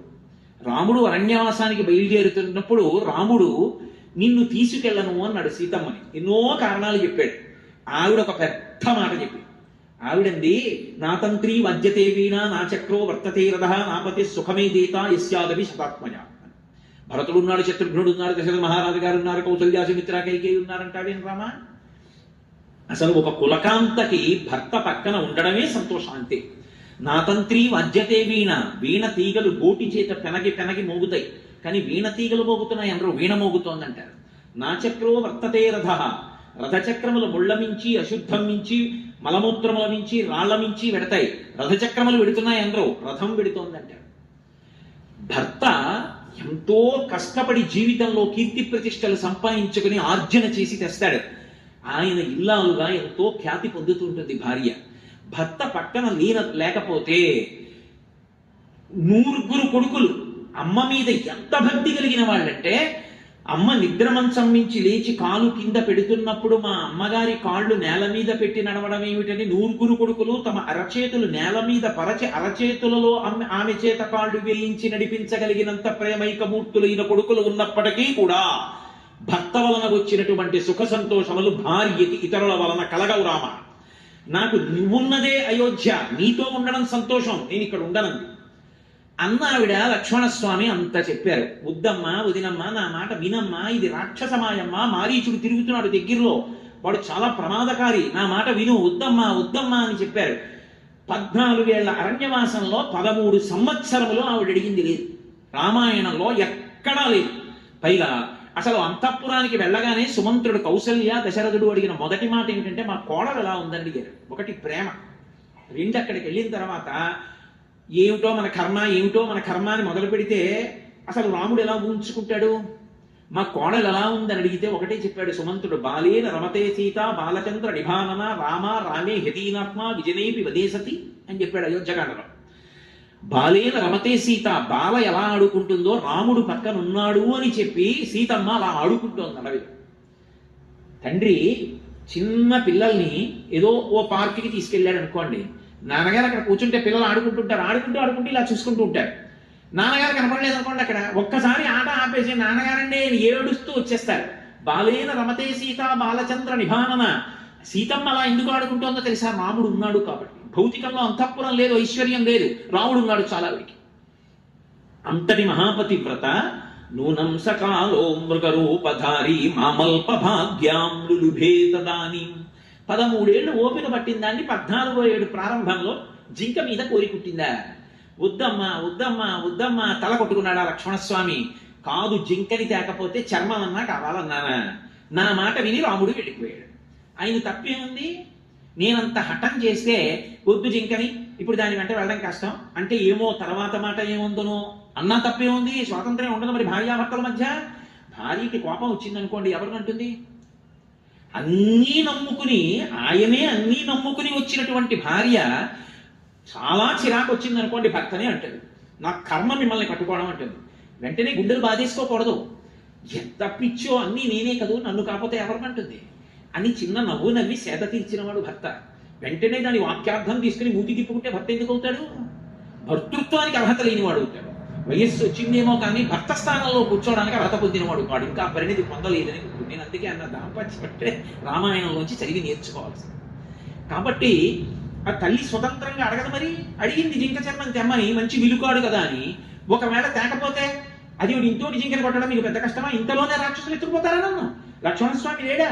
మీకు వినపడదా? మీరు రారా? మీరు ఎక్కడ నిలబడి బాణం వేయలేదు అని అడగదావిడే. అందుకనే వెళ్ళాడు. నేనైనా పంపించింది. ఇప్పుడు ఆవిడ అంతరాత్మ పరిశీలనం చేసుకుంటాం. పరిశీలనం చేసుకుని నూనం సకాలో మృగరూపధారి, కాలమే మృగరూపంలో వచ్చింది, నేను అల్పభాగ్యం ఉన్నదాన్ని అని నాకు గుర్తు చేయడానికి. రాముడితో గడిపింది అల్పభాగ్యం. ఎందుకో తెలుసా? సంతోషంగా ఉన్న కాలం చాలా సరదాగా వెళ్ళిపోతుంది, ఇట్టే అయిపోతాయి రోజులు. చాలా కష్టపడ్డ రోజులు భారంగా పెడతాయి, కాలం దొరలనట్లుగా అనిపిస్తుంది. పై ఏమిటో అసలు నడవట్లేదు కాలం అనిపించేస్తుంది. ఆ మనసులో కష్టం ఉంటే అది 13 ఏళ్ళు ఆవిడ అనుభవించింది. 14వ ఏడు పూర్తవలేదు, 10 నెలలే అయింది. కానీ అది అల్పభాగ్యం ఉంటుంది. ఎందుకని 10 నెలల కష్టం ఆవిడికి ఎంత తప్పు చేసేసిందో గుర్తొస్తుంది. మా అల్పభాగ్యం లులుభే తదాని, ఆ కాలం నన్ను లోభపెట్టేసింది. ఆ ప్రత్యేకమైన సమయం ఉందే, ఆ కాలము ఈశ్వర స్వరూపం. కాలోహి బలవాన్ కర్త సతతం సుఖ దుఃఖయో నరాణం పరతంత్రాణం పుణ్యపాపాను యోగత అంటాడు వ్యాసుడు దేవి భాగవతంలో. కాలమే పుణ్యపాపములకు ఫలితాన్ని సుఖ దుఃఖాల రూపంలో ఇవ్వవలసి వచ్చినప్పుడు ఆ క్షణంలో ఆ దుఃఖం పొందడానికి అనువైనటువంటి కార్యం చెయ్యి అని చెప్పి ప్రకోపింపచేసి బుద్ధిని తప్పు చేయిస్తుంది, లేదా తప్పుగా 10 మందికి కనపడే పని చేయిస్తుంది. కాబట్టి దాని పర్యవసానం కొంతకాలం దుఃఖం అనుభవించవలసి ఉంటుంది. కానీ నమ్ముకుని నిలబడ్డవాడు పాడవడం అన్నది మాత్రం మీరు ఎప్పుడు జ్ఞాపకం పెట్టుకోవచ్చు. కాబట్టి లులుభే తథానీం యత్కార్యపుత్ర విసర్జమూఢా, ఎంత అద్భుతంగా చెప్తోందో చూడండి. మూఢురాలనై ఆర్యపుత్రుడిని విడిచిపెట్టేశాను. అయితే నేను రాముణ్ణి అలా పంపినా నేను రాముడికి దూరం కాను. నేను అరణ్యవాసానికి, అసలు ఈ లంకాపట్టణానికి వచ్చేటటువంటి అవకాశం లేదు. ఎందుకంటే నేను రాముణ్ణి పంపానేమో కానీ రాముడు నన్ను వదిలి వెళ్ళలేదు. నేను ఎప్పుడూ తన సొత్తుగా ఉండడానికి తగిన ఏర్పాటు ఆయన చేసే వెళ్ళాడు. ఆయన కూడా కొంచెం నా గురించి ఆలోచించి ఉండవలసింది అన్న మాటకి అవకాశం రాముడు ఇవ్వలేదు. అది ఎంత ఒత్తిడిలో ఉన్నా తన ధర్మం తాను చూస్తాడు. భర్తృధర్మం నిర్వర్తించాడు. లక్ష్మణస్వామి చెప్పాడు కదా, మాట వినడం అంత గొప్పది. మనిషికి జీవితంలో అన్నిటికన్నా వరం ఏమిటంటే మాట వినగలిగినటువంటి లక్షణం. తనకి తెలియకపోవడం తప్పు కాదు, కానీ ఒకరు చెప్తే వినకపోతే మాత్రం చాలా భయంకరమైనటువంటి దోషం. అందుకే మారీచుడు అరణ్యకాండలో రావణాసుడితో మాట్లాడుతూ ఒక మాట అంటాడు, ఒరేయ్ నాయన, ప్రియంగా మాట్లాడే వాళ్ళు లోకంలో ఎక్కడికి వెళ్ళినా దొరుకుతారు, కానీ పైకి ప్రియంగా లేకపోయినా మన మన అభ్యున్నతి కొరకు కఠినంగానైనా మాట్లాడేవాడు కోట్ల మందిలో ఎవడో ఒక్కడే ఉంటాడు. వాడి మాటని సందేశాత్మకంగా తీసుకోవాలి తప్ప ఆయన కోపంగా మాట్లాడాడని చెప్పి వెంటనే ఆయన మీద తిరగబడిపోవడం గొప్ప విషయం కాదు. సులభాః పురుషారాజన్ సతతం ప్రియవాదినః అప్రియస్యతు పథ్యస్య వక్తా శ్రోతా చ దుర్లభః. కఠినంగా మాట్లాడినా మంచి చెప్పగలిగిన వాడు దొరికితే, కఠినంగా మాట్లాడినా ఆయన చెప్పిన దాంట్లో సత్యం ఉంది అని అంగీకరించగలిగిన శ్రోత దొరికితే అదే క్షేత్రం, అది అజరామరం, అది అద్భుతం. కానీ లోకంలో అలా చెప్పే వక్త దొరకడు, ఒకవేళ అలా చెప్పేవాడున్నా వినే శ్రోత దొరకడు అని నేను చెప్తే నీ తలకెక్కట్లేదని ఆ రోజు చెప్పాడు మారీచుడు రావణాసురుడితో. నేను ఆ రోజున లక్ష్మణస్వామి చెప్పిన మాట విని రాముడిని పంపా. నేను తప్పు చేశా, రాముడు తన ధర్మం తప్పల. అంత ఒత్తిడిలో వెడుతున్నా ఏమో లక్ష్మణస్వామి చెప్తున్నాడు, నేను వెళ్ళాక ఎవరైనా రాక్షసులు వస్తే లక్ష్మణస్వామిని తీసుకెళ్ళరా, నువ్వు రావడానికి వీల్లేదు, నువ్వు కదలడానికి వీల్లేదు ఇక్కడి నుంచి, మళ్ళీ నేను తిరిగి వచ్చే పర్యంతం వదిన యొక్క రక్షణ కర్తవ్యాన్ని నీ మీద పెడుతున్నానని చెప్పి లక్ష్మణస్వామికి ఆజ్ఞ ఇచ్చి వెళ్ళాడు. అక్కడ లక్ష్మణస్వామి తన కర్తవ్యాన్ని విస్మరించలా, అలాగే నిలబడ్డాడు. లక్ష్మణస్వామి అక్కడ అలాగే ఉండుంటే రావణుడు అసలు రాగలరా? లక్ష్మణుణ్ణి కూడా ఎవరు పంపించారు? నేను పంపించాను. నేనంటే ఎవరు? సీతమ్మ. ఎలా పంపించింది? లులుభే తదానీం, కాలము మభ్య పెట్టింది కదా నన్ను. ఆ సమయంలో ఆ మృగం కోసం రాముడు ఎడితే మృగం అరిచింది. హా లక్ష్మణ హా సీత అంది రాముడి కంఠంతో. వెంటనే ఏమన్నాను, లక్ష్మణ వెళ్ళన్నాను. అప్పుడు లక్ష్మణుడు ఏమన్నాడు, వద్దు వదినా, నా మాట విను, దేవతలందరూ కట్టుకుని వచ్చినా రాముడిని ఏం చేయలేరు, రాముడు వస్తాడు, నా మాట నమ్మమ్మా అని తలపట్టుకున్నాడు. నేనేమన్నాను చటుక్కుని, వెళ్ళు వెళ్ళు వెళ్ళు అని పోరినా లక్ష్మణస్వామి వెళ్ళలేదని చటుక్కనొక్క మాట అన్నాను. రామాయణంలో సుందరకాండ సౌందర్యం వాగ్వైభవం. కోట్ల శతఘ్నులు సాధించలేనిది ఒక్క మాట చేత సాధించేయచ్చు. ఒక్క మాట ఎంతమంది మనసుల్ని ఎలాగైనా మార్చేస్తుంది. అది మాట్లాడేవాడు ఎందుకు మాట్లాడుతున్నాడు అన్నది కాలం తర్వాత నిర్ణయించాలంతే. కాబట్టి లక్ష్మణస్వామి వెళ్ళడు. కానీ సీతమ్మేమంది, సులుష్టత్వం మనేరామ మేకమేకోను గచ్చసి మమ హేతూ ప్రతిచ్ఛన్న ప్రయుక్తో భరతైనవ. అరణ్యకాండ. లక్ష్మణస్వామి వెళ్ళకపోతే నాకిప్పుడు అర్థమవుతోంది, లక్ష్మణ, భరతుడు రాజ్యాన్ని తీసేసుకున్నాడు. తన అమ్మ కైకమ్మ ద్వారా అడిగించాడు. నవపంచ వర్షాణి దండకారణ్యమాశ్రిత చీరాజన జటాధారి రామో భవతు తాపస అభిషేక సమారంభో రాఘవస్యోపకల్ప్యతాం అనేనైవాభిషేకేన భరతో విభిషిచ్యతాం. అయోధ్యకాండ. అడిగింది కైకమ్మ 2 వరాలు. 14 ఏళ్లు రాముడు అరణ్యవాసానికి వెళ్ళాలి. భరతుడికి ఇదే ముహూర్తానికి పట్టాభిషేకం చేయాలి. నక్షత్రాలు ఒకటి కావు, ముహూర్తం ఎలా సరిపోతుంది? ఆలస్యం అయితే రాముడికి దక్కుతుందేమో, చేసేయమని రాముడిని అరణ్యవాసానికి పంపింది. ఒకడు ఎక్కడో ఉండి రహస్యంగా రాజ్యం కొట్టేశాడు. అక్కడే ఉన్నవాడు రాజ్యం పోయినా నన్ను చూసుకు మీ అన్న బతుకుతాడు, మీ అన్నకి నేను శాంతిస్తాను. ఇది భార్యాస్థానం అంటే. ఎన్ని కష్టాలు వచ్చినా భార్య మీకు ఎందుకండి, మీరు నమ్ముకున్న ఈశ్వరుడు లేడా అని ఒక్క మాట అంటే పురుషుడు నిలదొక్కుంటాడు. సీతమ్మ శాంతిస్థానం, అది పోతే తప్ప రాముడు పడ్డం. కాబట్టి సీతమ్మ వెళ్ళిపోవాలంటే నీవు నా మీద కన్నేశావు, ఎప్పటి నుంచో నన్ను నువ్వు అనుభవించాలని చూస్తున్నావు. అందుకని భరతుడు నిన్ను పంపాడు. మీ ఇద్దరు కూడబలుక్కున్నారు. ప్రయుక్తో భరతేనవా. ఆయన రాజ్యం తీసేసుకున్నాడు, నువ్వు నా కోసం వచ్చావు. మీ అన్న అరిచాడు, నువ్వు వెళ్ళవు, నాకు తెలుసు. ఎందుకంటే ఆపదొచ్చి రాముడు పడిపోవాలి. పడిపోతే నన్ను నువ్వు పొందుదామని చూస్తున్నావు. నా ప్రాణాలు పోయినా నీకు భార్యని కాను. ఈ మాట విన్నాడు లక్ష్మణస్వామి. అమ్మాయి ఇంకా విననమ్మా, నేను బయలుదేరిపోతున్నానని వెళ్ళిపోయాడు. పాము ఎలా వెళ్ళిపోతుందో అలా ముక్కుతూ మూల్గుతూ ఏడుస్తూ కళ్ళు తుడుచుకుంటూ వెళ్ళిపోయాడు. వెళ్ళిపోతే ఏమైంది, లక్ష్మణస్వామి వెళ్ళాడు. లక్ష్మణస్వామికి రాముడికి కూడా దూరం అయిపోయాడు. మాట కదు కొట్టేసింది దెబ్బ నన్ను. ఒక్క మాట ఎంత ఇబ్బంది పెట్టింది. అది దానికి నేపథ్యం ఏమిటి? ఇంత కష్టాలు పడ్డానికి కాలం నాకు మోహాన్ని లోభాన్ని కుదిర్చింది. ఒక మృగమునందు ఒక జింక ఏం చేసుకుంటాను. ఇప్పుడు ఆ జింక కాదు, 1000 జింకలు అటువంటివి తెచ్చిస్తే నాకు ఆనందం ఉందా? ప్రమదావనంలోనే పెట్టాడు, అక్కడ తిరుగుతుంటాయి 7 జింకలు. ఏమి సంతోషం పొందుతాను? రాముడే కావాలి రాముడే కావాలన్న దాన్ని రాముడిని జింక కోసం పంపి ఒక్క 5 నిమిషాలు ఓర్చకుండా అంత సేవ చేశాడే. మామగారు దశరథ మహారాజు గారు కట్టిన పట్టుపుట్టం కట్టకుండా ఉండడానికి అరణ్యవాసంలో ఎన్ని పట్టుపుట్టాలు కావాలో అన్నిటిని కావడికి ఎత్తితే మోసుకొచ్చాడు అరణ్యంలో. మహానుభావుడు. అగ్రత ప్రయయౌ రామ మధ్యే సీతా సుమధ్యమ పృష్ఠవస్తు ధనుష్పాణి లక్ష్మణో అనుజకామ అని అయోధ్యకాండ. ముందు రాముడు నడుస్తుంటే మధ్యలో సీతమ్మ నడిస్తే వెనక నుంచి ఆయన ఆపదొస్తుందని వెనక లక్ష్మణస్వామి నడిచాడు. అంతటి పరమభక్తుడు. అటువంటి వాడిని చటుక్కున మాటల్లోనే కట్టి కొడపట్లా, ఇబ్బంది పెట్టలా, నన్ను రాలా అరణ్యవాసానికి. అంతఃపరిశీలనం చేసుకుని అది నిజంగా తను చేసిన తప్పు కాకపోయినా పరిస్థితులలో సీతమ్మ అలా మాట్లాడడం తప్పని నిర్ధారించడం కూడా సాధ్యం కాదు. ఎందుకో తెలిసి ఆవిడికి భర్త ప్రాణం అయినప్పుడు భర్త అలా హా సీత హా లక్ష్మణ అని ఆయన కంఠం వినపడితే ఏ భార్య వెళ్ళమని అందం? వెళ్ళకపోతే ఏమంటే వెళ్ళిపోతాడా ఆ మాట అనేసింది. ఆవిడికి కావలసింది వెళ్ళిపోయి రాముడిని ఆదుకోవాలి. నిజంగా లక్ష్మణస్వామిని అనాలని కాదు, కానీ అనరాని మాట అనేసింది. అనేసిన తర్వాత లక్ష్మణస్వామి వెళ్ళిపోయాడు. రామానుజం రాముడి తమ్ముడు వెళ్ళిపోయాడు. లక్ష్మణ పూర్వజంచ లక్ష్మణుడికి ముందు పుట్టిన వాడికి దూరం అయిపోయాడు. ఇప్పుడు ఆవిడ అంతఃపరిశీలనం చేసుకుంది. నిజమే, తప్పు చేశాను, కానీ తద్దోషానికి ఎంత కష్టపడ్డాను. 10 నెలల నుంచి నా కష్టం చెప్పుకోవడానికి మనిషి లేడే. అయినా మనసులో కూడా ఎన్నడూ రామ పాదములను విస్మరించలేదు. మరి ఇంత కష్టపడితే అనన్య దైవత్వమియం క్షమాచ భూమౌచ చెయ్యా నియమశ్చ ధర్మే పతివ్రతాత్వం విఫలం మమేదం కృతం కృతఘ్నేష్వ మనుషాణం. చేసిన తప్పుకు ఫలితం ఉంటే చేసిన ఉపాసనకు ఫలితం ఏది? మరి పడ్డ పరివేదనకి ఫలితం ఏది? అది లేనప్పుడు నేను దీన్ని ఎందుకు నమ్మాలి? నేను దీన్ని నమ్మకపోతే ఏం చెయ్యాలి?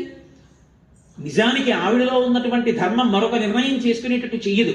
కాబట్టి ఈ శరీరంతో ఉండదు, అసలుకి అనవసరం. ఈ శరీరంతో ఉంటే ఏమవ్వాలి? కష్టాలు పడాలి. ఇక్కడ ఏంటి? నేను కోరుకున్న బ్రతుకు ఇవ్వడు రావణుడు. నేను కోరుకున్న బ్రతుకునివ్వడానికి నమ్ముకున్నవాడు రాడు.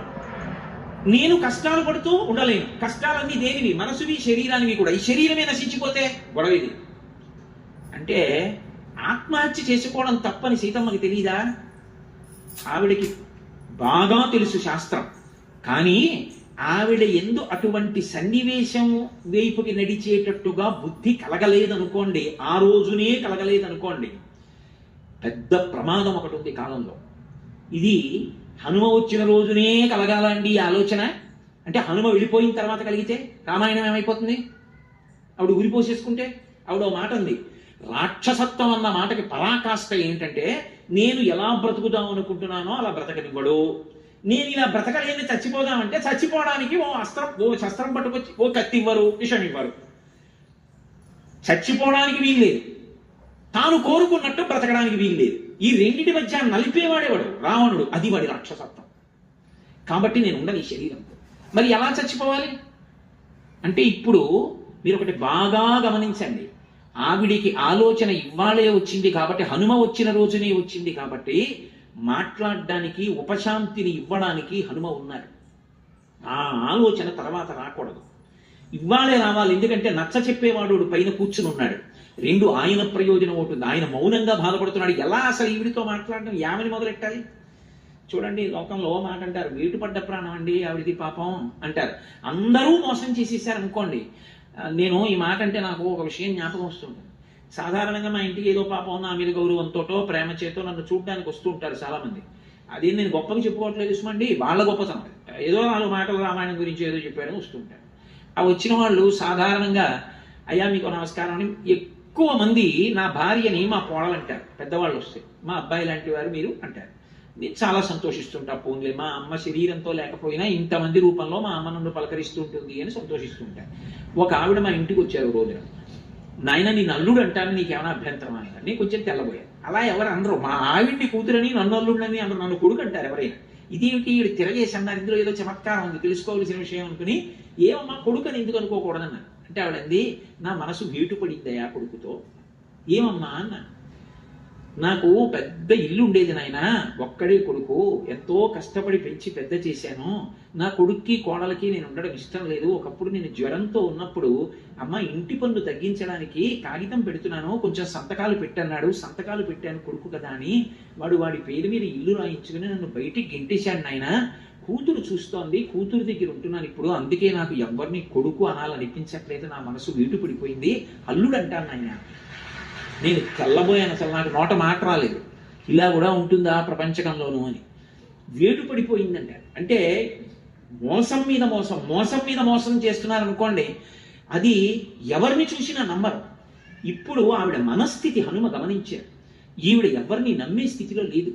ఎవరైనా రావణాసురుడే అలా వచ్చాడేమో, ఎందుకంటే ఎవరిని చూస్తే మనం నమ్మి తీరుతామో లోకంలో, అది కాషాయ వస్త్రం. కాషాయ వస్త్రం అంటే నకర్మణాన ప్రజయా ధనీన త్యాగే నైకే అమృతత్వమానసహు. అటువంటి కాషాయం బట్ట కట్టుకున్న వ్యక్తి కనపడితే ఈయన వలన మనకి ఏ అపకారం ఉండదు అని వెంటనే నమ్ముతాం. ఈ దేశానికి ఉన్న గొప్పతనం అటువంటిది. కాషాయం బట్ట కట్టుకుని వచ్చి అపహరించాడు, పరివ్రాజకుడిగా వచ్చి అపహరించాడు. ఇప్పుడు ఆవిడ మనసు ఎంత వేటు పడిపోయి ఉంటుంది. పైగా అసలు మాట్లాడడానికి మనిషి లేడు. ఆ పిరికితనం ఎంత ఎక్కువైపోయి ఉంటుంది. రామకథా సౌందర్యంగా ఆలోచించండి. ఆవిడ లోకమాత, ఆవిడ లక్ష్మీదేవి, ఆవిడ లలితాదేవి, అవి కాసేపు పక్కన పెట్టండి. రామకథా సౌందర్యంగా ఆలోచించండి.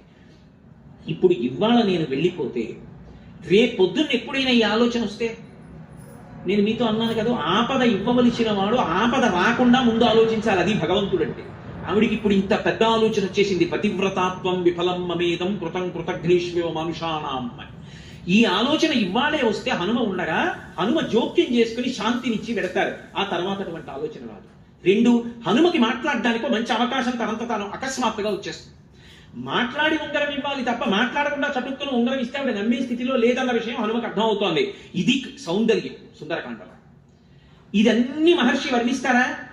మీరు రామాయణం చదివినప్పుడు ఇంతకన్నా ఉత్కంఠతో కూడుకున్న సన్నివేశం ఏముంటుంది నాకు చెప్పండి అసలు. అంత రసపట్టు, అబ్బా ఎంత ఉద్విగ్నత. ఆకలిసేస్తున్నా సరే భార్య భోజనం వడ్డించి మొట్టమొదటిసారి సుందరకాండ జరుగుతున్నాడు అనుకోండి, ఏమంటే వడ్డించేసామంటే ఉండు కాసేపు పోయే పర్వాలేదు దిక్కుమాల పోయిన రోజు చేసేది అని చదువుతాడు తప్ప ఆపగలడా? అంత అద్భుతమైన రచన. ఇవన్నీ ఎక్కడ మహర్షి చెప్పరు. ఆంతర విషయాలు మనం అర్థం చేసుకోవాలి. అందులో ఉన్న సౌందర్యాన్ని ధర్మం కోసం కొట్టుకుంటున్నారు ఎవరైనా మనం ఎలా తప్పించుకుపోయి సుఖాలను భవిద్దామని ఆలోచించట్లేదు. అది సౌందర్యం. ఇప్పుడు అని ఆ తల్లి ఆలోచించింది, మరి ఎలా చచ్చిపోవడం నేను?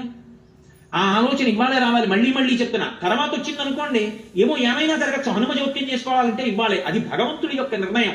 ఆయన ధర్మాన్ని కాపాడడానికి అలా ఆలోచన చెయ్యకపోతే ఈశ్వరుడు ఉన్నాడన్న నమ్మకం లోకానికి కుదరదు. కాబట్టి ఇప్పుడు ఆవిడంది, నాకు ఎటూ కత్తిచ్చేవాడు లేడు, నాకు ఎటూ విషం ఇచ్చేవాడు లేరు, మరి దేని చేత చచ్చిపోవాలి అంటే తనకి పొడుగైనటువంటి తన కేశపాశం తనకి గుర్తొచ్చింది. కేశపాశం గుర్తు రావడం ఎందుకు అంటే, ఇక్కడ నన్ను మీరు మన్నించవలసి ఉంటుంది. ఒక్క మాట నేను చెప్పకపోతే బాగుండదు. చెప్పడానికి నాకు మనసు నిజానికి రాదు. స్త్రీ యొక్క దీర్ఘ కేశపాశము పురుషుణ్ణి మోహింపచేస్తుంది. ఇంత దీర్ఘ కేశపాశం ఉండడం వల్లే కదా పరపురుషుడు మోహించి నా వెంటబడ్డాడు. ఇదే నా మరణానికి కూడా కారణం కావాలి. ఇది నన్ను మానసికంగా చంపేసింది. ఎందుకంటే నోరెత్తితే ఆ మాట వాడుతుంటాడు. ఏకవేణి ధరాశయ్యాంఝానం మలినమం బవరం, పెద్ద పొడుగైన జడుంది నీకంటుంటాడు. అది ఆవిడ మనసుకి క్లేశం. అది అనవలసింది రాముడు. వీడెవడు? ఒక స్త్రీ సౌందర్యాన్ని ఎవడు మెచ్చుకోవాలో వాడు మెచ్చుకోవాలి తప్ప నిష్కారణంగా ఒక ఆడదాని అందాన్ని అర్థం లేకుండా అధికారం లేకుండా పొగడడం కూడా ఎంత తప్పో రామాయణం చదువుకుని అర్థమైన జాతి ఈ జాతి. అది అర్థమైతే అసలు వేరొక స్త్రీని నిష్కారణంగా పొగడడం అన్న జోలికి వెళ్ళాలి. కాబట్టి ఇప్పుడు జడతోటే చచ్చిపోతారు అని సీతాధవేణ్యుద్గ్రహణం గృహీత్వా ఉద్బధ్య వేణ్యుద్గ్రథనేన శీఘ్ర అహం గమిష్యామి యమస్య మూలం ఉపస్థిత సా మృదు సర్వగాత్రి. పరమ మృదువైనటువంటి శరీరం కలిగినటువంటి తల్లి ఆ జడని పైకెత్తి పట్టుకుని జడనే ఉరితాడుగా కంఠం చుట్టూ తిప్పుకుని ఇప్పుడు అది బిగుసుకోవాలి. అందుని ముడి వేసుకుని రెండవ వైపు ముడి వేసేయాలి. ముడి వేసేసి పైకెళ్ళిపోతే ఆ జటయే తనకి ఉరి అయి మరణిస్తుంది. ఏ జట పరపురుషుడి యొక్క మోహానికి కారణమైందో ఆ జడతోటే శరీరం అంతమైంది. అంటే మీరు ఒక్కటి గమనించండి, నోరు ఉంది కదా అని వదరి ఒక ఆడపిల్లతో మాట్లాడడం తేలిక. కానీ ఆ పిల్ల మనసులో ఎంత పరివేదన పడుతుందో, ఎంత భయపడుతుందో, వీడి ఇంటికి ఇలా మాట్లాడుతున్నాడని తల్లిదండ్రులకు చెప్పుకోలేక, అన్నదమ్ములకు చెప్పుకోలేక, స్నేహితులకు చెప్పుకోలేక, చదువు మీద దృష్టి పెట్టలేక ఎంత పరివేదన పొందుతుందో. ఆ హింస మనని కట్టి కొడపదా? అలా మాట్లాడచ్చా? ఆడపిల్లని చూస్తే లక్ష్మీదేవిని చూసి నీ మనసును ఎందుకు మరల్చుకోలేవు? రాముడిగా ఎందుకు బ్రతకలేవు? రామాయణ ప్రబోధం జరగకుండా పిల్లల్లో సంస్కృతి రమ్మంటే ఎక్కడి నుంచి వస్తుంది? మురుగుడు కాల్వలో నీరు త్రాగించి పాచిపోయిన అన్నం పెట్టి ఆరోగ్యంగా ఉండమంటే ఎక్కడి నుంచి వస్తుంది? ఎక్కడి నుంచి ఆరోగ్యంగా ఉంటారు? కళ్ళ ముందు కనపడకూడనివన్నీ వీధుల్లో కనపడుతుంటాయా? పిల్లలకి స్వేచ్ఛా స్వాతంత్రాలతో ఏది చూడాలంటే అది చూసే అధికారమా? వినపడకూడని మాటలన్నీ వినపడుతుంటాయా మాధ్యమాల్లో? పిల్లలు మాత్రం సంస్కారయుతంగా ఉండాలా? రామాయణం చెప్పకూడదా? భాగవతం చెప్పకూడదా? పోతన గారి గురించి చెప్పకూడదా? సుందరకాండ వాళ్ళు వినకూడదా? పిల్లలు మంచివాళ్ళు కమ్మంటే ఎలా అవుతారు? సమాజం అంతఃపరిశీలనం చేసుకోవలసినటువంటి సమయం ఆసన్నం కాలేదా? ఏవి అందించాలో అవి అందించడం సమాజంలో పెద్దల కర్తవ్యం కాదా? పెద్దలు అలా కర్తవ్యాన్ని ఆలోచించట్లేదని నేను అంటలేదు. పరివేదన కలిగినటువంటి వ్యక్తి చటుక్కున అండంలో దోషం మాత్రం లేదు అని నేను అనుకుంటున్నాను. కాబట్టి ఆ తల్లి, నేను ఈ పూసినటువంటి సించుపావృక్షపు కొమ్మను ఉంచి కిందకి దానికే జట కట్టేసుకుంటాను. ఎలాగో ఉపవాస కృషాం దీనాం విశ్వసంతీం పునఃపునః, ఎలాగో శరీరం కృషించిపోయిందిగా, ఆ కొమ్మ చటుక్కున పైకి వెళ్ళిపోతుంది. చెయ్యి వదిలేసినప్పుడు వెళ్ళిపోతే ఈ జట బిగుసుకుపోతే ఆ జటకే వేలాడిపోతాడు, శరీరం అంతా అయిపోతుంది.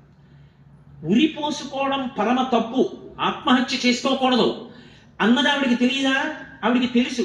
కానీ ఆవిడికి అలా చేసుకోవాలన్న ఆలోచన ఇవాళే వచ్చేటట్టు చేయడంలో గొప్పతనం ఈశ్వరుడు ఎందుంది. ఎందుకంటే హనుమ మాట్లాడడానికి ఇప్పుడు అవకాశం వచ్చింది. ఇప్పుడు ఆయన అనుకోని పరీక్ష ఆయనకు వచ్చింది. ఇప్పటి వరకు సీతమ్మ ఊరి పోసుకుంటాం, అడిగిపోయిన వారు ఎవరంటే హనుమ.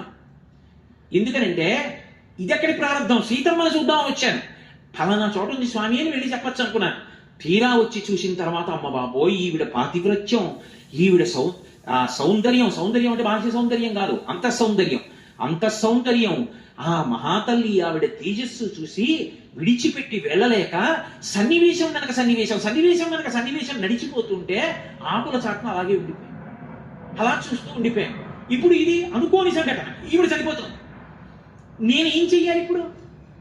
నేను ఏమీ చేయకుండా వెళ్ళిపోతే సీతమ్మని చూశాను అని చెప్పేస్తే ఎలా ఉందని అడిగితే రాముడు చనిపోయింది.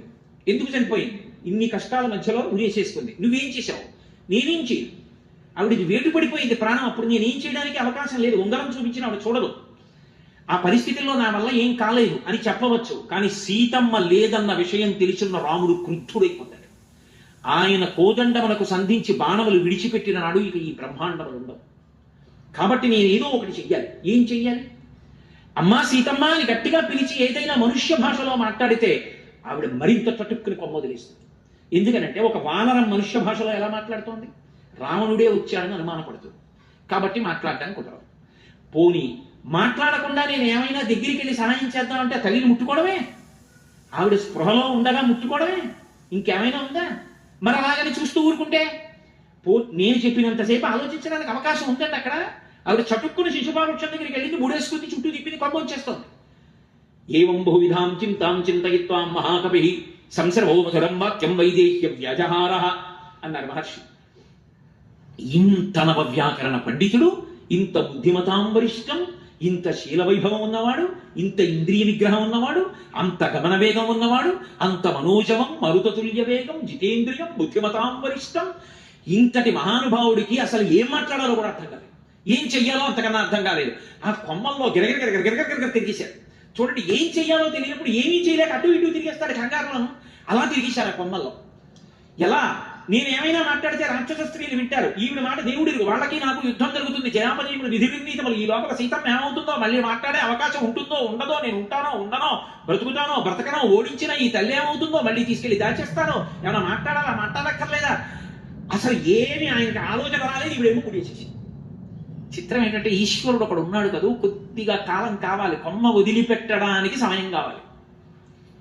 వెంటనే ఆవిడికి శుభ సూచనలు కనపడ్డాయి. ఈశ్వరుడు ఉన్నాడనడానికి, మనని రక్షిస్తాడనడానికి, ధర్మాన్ని నమ్ముకున్నవాడు పాడవరడన్న ఆశ్వాసమును కల్పించడానికి రామాయణం సుందరకాండ ఇంతకన్నా నిదర్శనములా. ఇది సౌందర్యం, ఎప్పటికీ నిలబడిపోయే సౌందర్యం, ఎప్పటికీ మనుష్యులకు అభయం ఇవ్వగలిగిన సౌందర్యం.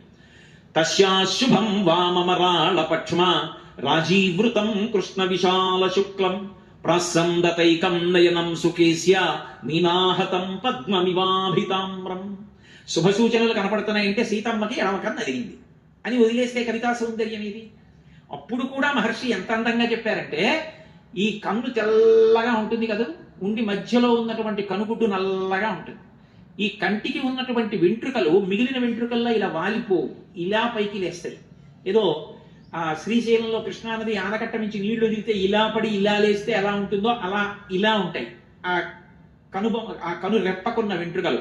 సుజాత అభిరక్త కంఠీం అంటారు కదా, అలా ఉన్నటువంటి వెంట్రుకలతో కూడుకుని ఉన్నటువంటి ఆ తల్లి యొక్క ఎడమ కన్ను అదిరితే ఎలా ఉందంటేట, బాగా నీటితో నిండిపోయినటువంటి ఒక సరోవరం ఉంది. ఆ సరోవరంలో ఒక తామర పువ్వు పూసింది.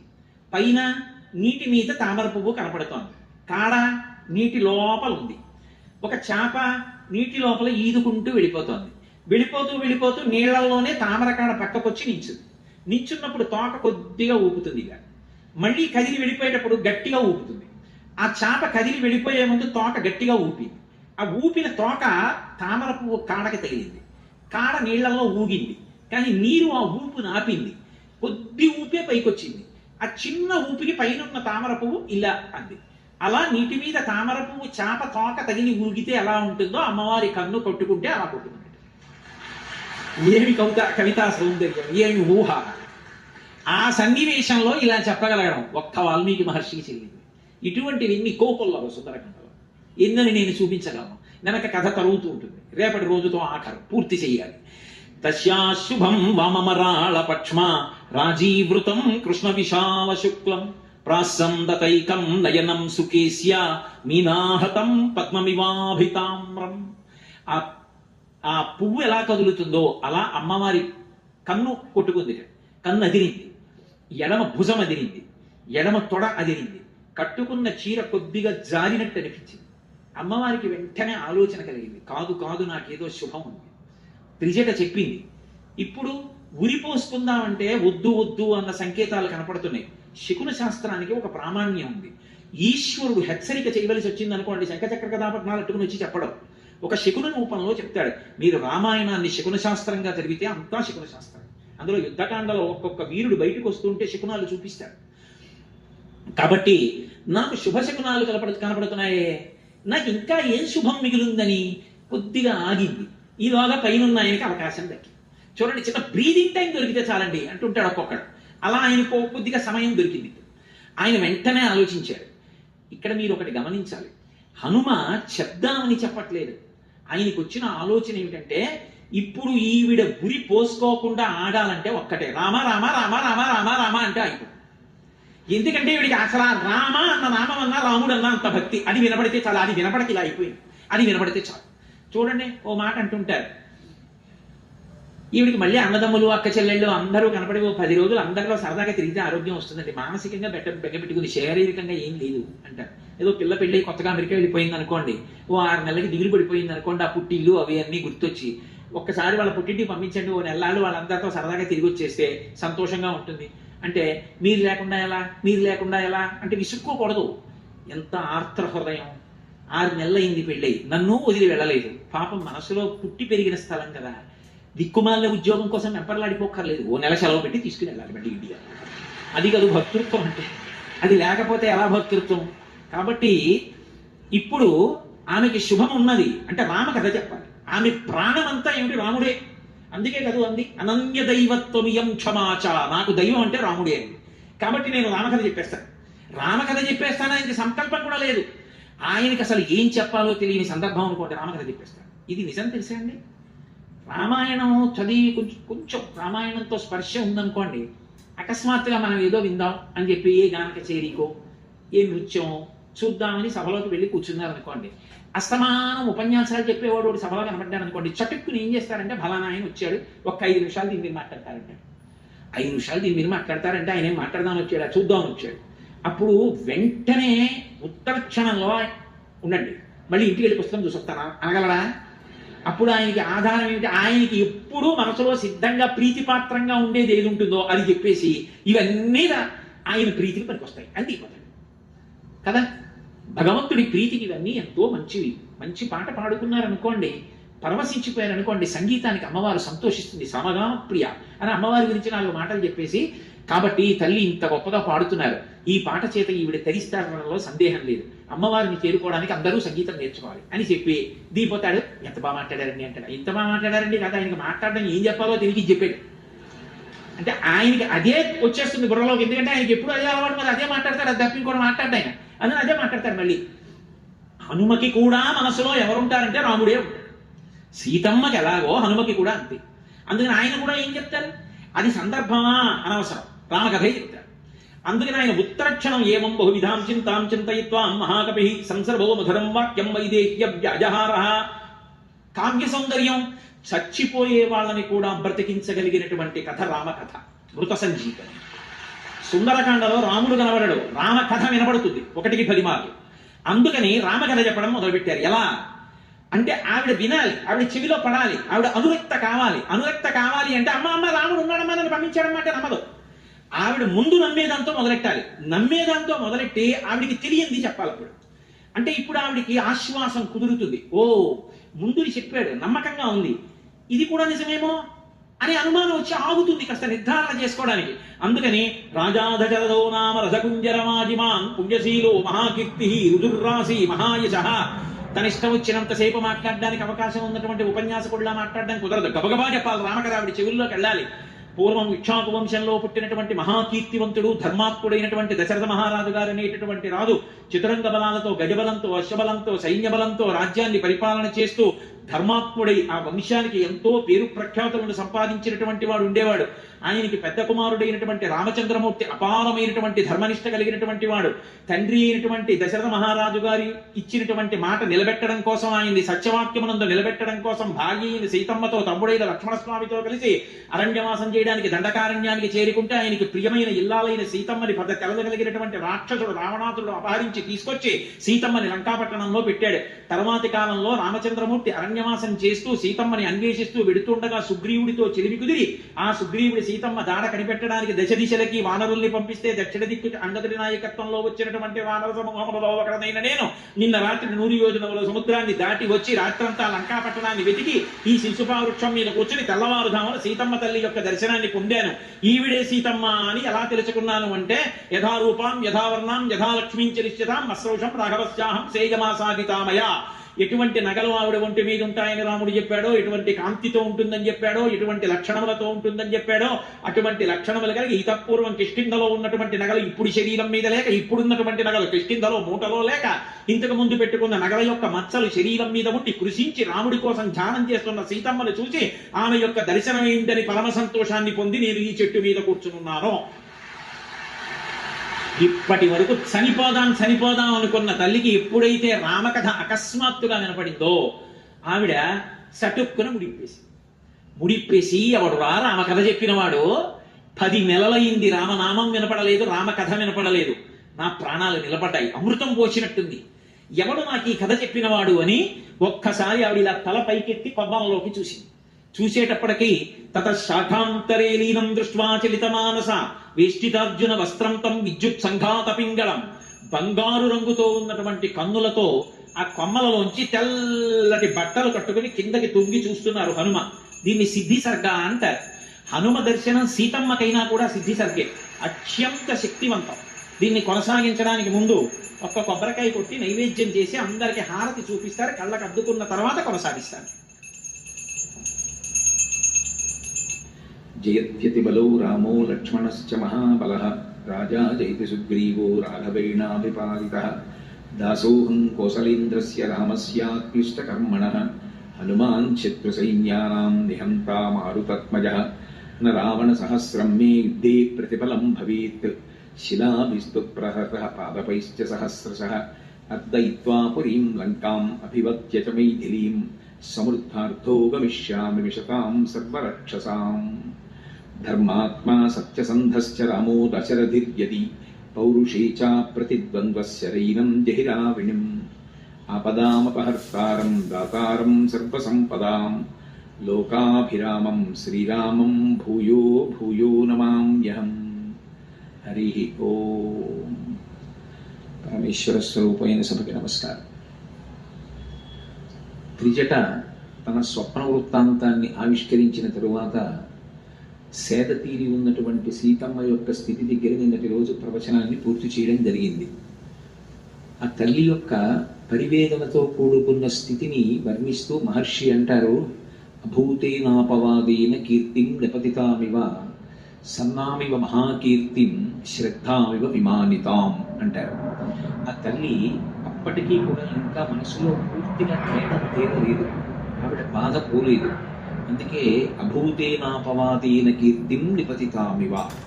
ఎంతో పేరు ప్రతిష్టలున్న వ్యక్తికి ఎంతో కష్టపడి జీవితంలో ధర్మాన్ని మాత్రమే ఆశ్రయించి నిరంతరము భగవద్భక్తితో బ్రతికేటటువంటి వ్యక్తి మీద ఒక అపనింద వచ్చి పడితే, అకస్మాత్తుగా ఆయన యొక్క కీర్తి ప్రశ్నార్థకమైందనుకోండి, ఆయన ఇటువంటి పని చేశారా అని 10 మంది అడిగేటటువంటి సమయము ఒకటి వచ్చిందనుకోండి, అప్పుడు ఆ వ్యక్తి మనసు ఎంత గాయపడి ఉంటుందో, 10 మందిలో నవ్వుతూ తిరుగుతున్నా ఆయన లోపల మాత్రం ఎంత కలుక్కుమంటున్న మనసుతో ఉంటాడో అలా ఉంది అమ్మవారు.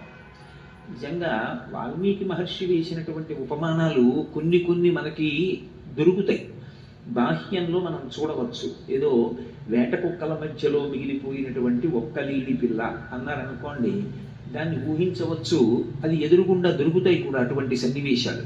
ఇవి మనసుతో ఊహ చేసి మానసిక స్థితి అలా ఉన్నటువంటి వ్యక్తి ఎలా ఉంటాడో సీతమ్మ తల్లి అలా ఉంటుంది అని ఆలోచించినప్పుడు అభూతేన అపవాదేన, పోని వచ్చిన అపవాదు సత్యమైతే అయ్యో నేను పొరపాటు చేశాను, ఆ పొరపాటు వల్ల ఇప్పుడు ఈ బాధ అనుభవిస్తున్నాను అని సరిపెట్టుకుంటాడు.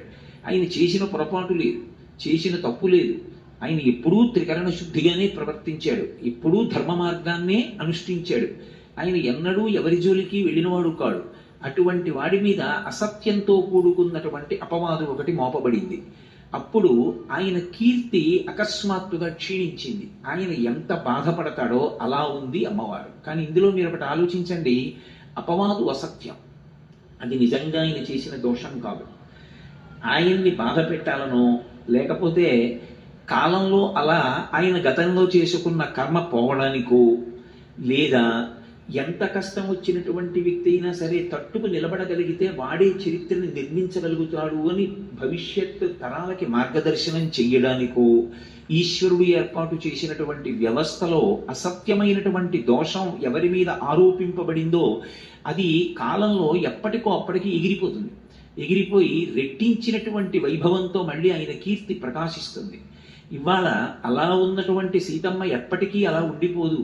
ఆవిడ మళ్ళీ సంచలనాలు కనపడ్డాయి, కానీ కలలో కోతి కనపడింది. అంటే ఆ తల్లి ఎంత అవ్యవస్థలో ఉందంటే తాను నిద్రపోతూ కలకంటున్నాను అనుకుంటోంది ఆవిడ. అంటే మానసికంగా అంత ఉద్వేగానికి లోనైపోయింది. కానీ ఉత్తరక్షణంలో అనుకుంది, నేను నిద్రపోవట్లేదుగా, రామచంద్రమూర్తికి దూరంగా ఉండి నేను నిద్రపోయానా? అసలు నాకు నిద్ర పట్టింది ఎప్పుడు? అలా నిద్ర పట్టి నేను సుఖపడిన రోజుందా రాముడికి దూరమై?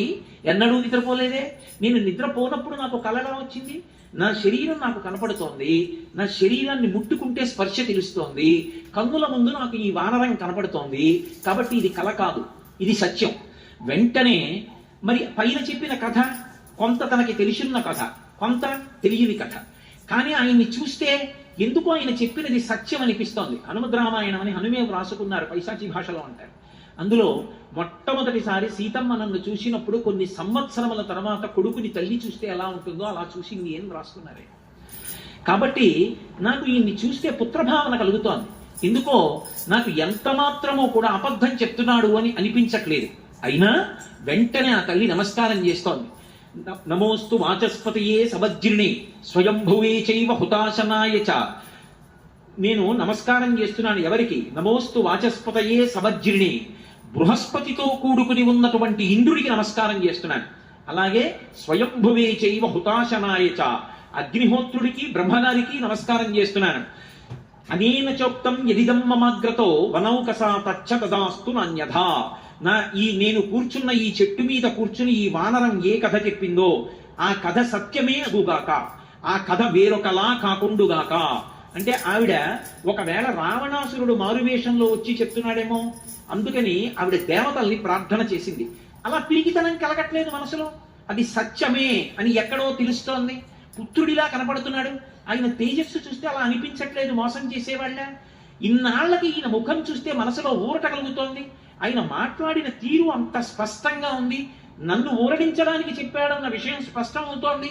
ఇన్ని ఆధారముల చేత ఆవిడ ప్రార్థన చేసి, ఒకవేళ నిజంగా నేను స్వప్నంలో వానరాన్ని చూసి ఉంటే దానికి వలన ఎక్కువ ఆపదలు పొందాలి, నేను బాధపడాలి అంటే, నేను ఎక్కువ మనసులో ఖేదపడాలి అంటే, ఎవరికి ఖేదం కలిగితే నేను ఖేదం పొందుతాను? రాముడికి ఖేదం కలిగితే నాకు ఖేదం, లక్ష్మణస్వామికి ఖేదం కలిగితే నాకు ఖేదం, నన్ను కన్న తండ్రి జనక మహారాజు గారికి ఖేదం కలిగితే నాకు ఖేదం.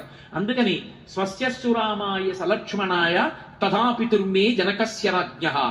రామచంద్రమూర్తికి మంగళమగుగాక, ఆయనకి స్వస్తి ఎగుగాక, లక్ష్మణస్వామికి స్వస్తి ఎగుగాక, నా అత్తవారింటి వైపు అందరూ సంతోషముగా ఉండేదరుగాక. అంతర్లీన భావన, నన్ను కన్న తండ్రి జనక మహారాజు గారు సంతోషముగా ఉండుగాక, స్వస్తి ఎగుగాక. మరి తనకి ఇది భారతదేశంలో ఆడపిల్ల యొక్క గొప్పతనం. తనకి సుఖం వేరొకటి ఉండదు.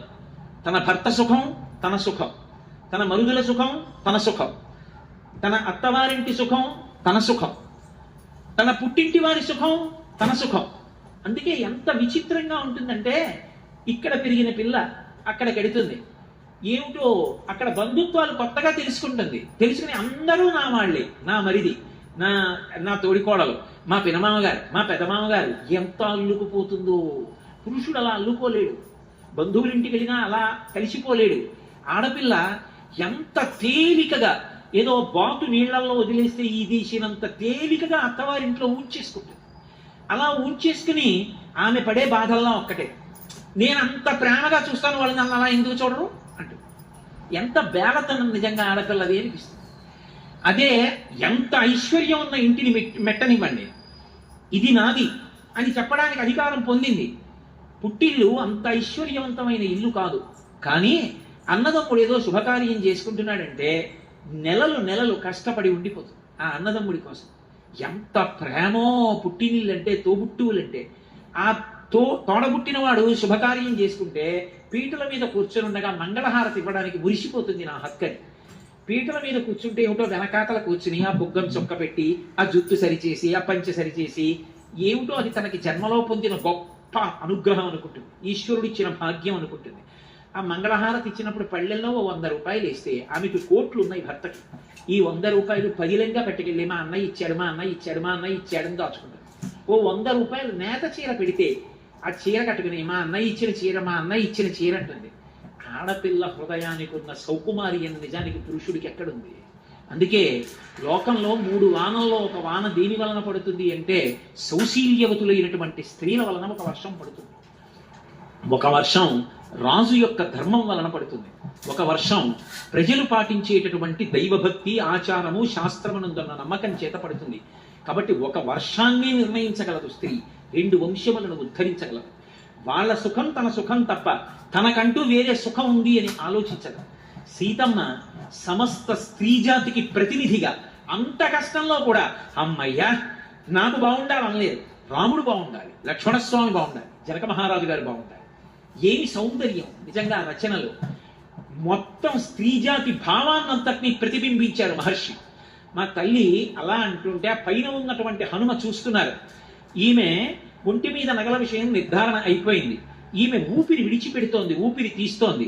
ఈవిడ యొక్క తేజస్సు చూస్తే పట్టి పట్టి గమనిస్తే మట్టి పట్టిన పట్టుపుట్టాన్ని కట్టుకున్నా, అటువంటి నగలే పెట్టుకుని ఉన్నా, ఈమె యొక్క తేజస్సుని పరిశీలిస్తే వశిష్ఠుడిని విడిచిపెట్టి వచ్చినటువంటి అరుంధతియా, లేకపోతే ఇంద్రుడి మీద కోపం వచ్చి వచ్చినటువంటి శచీదేవా అని అనుమానం వస్తోంది.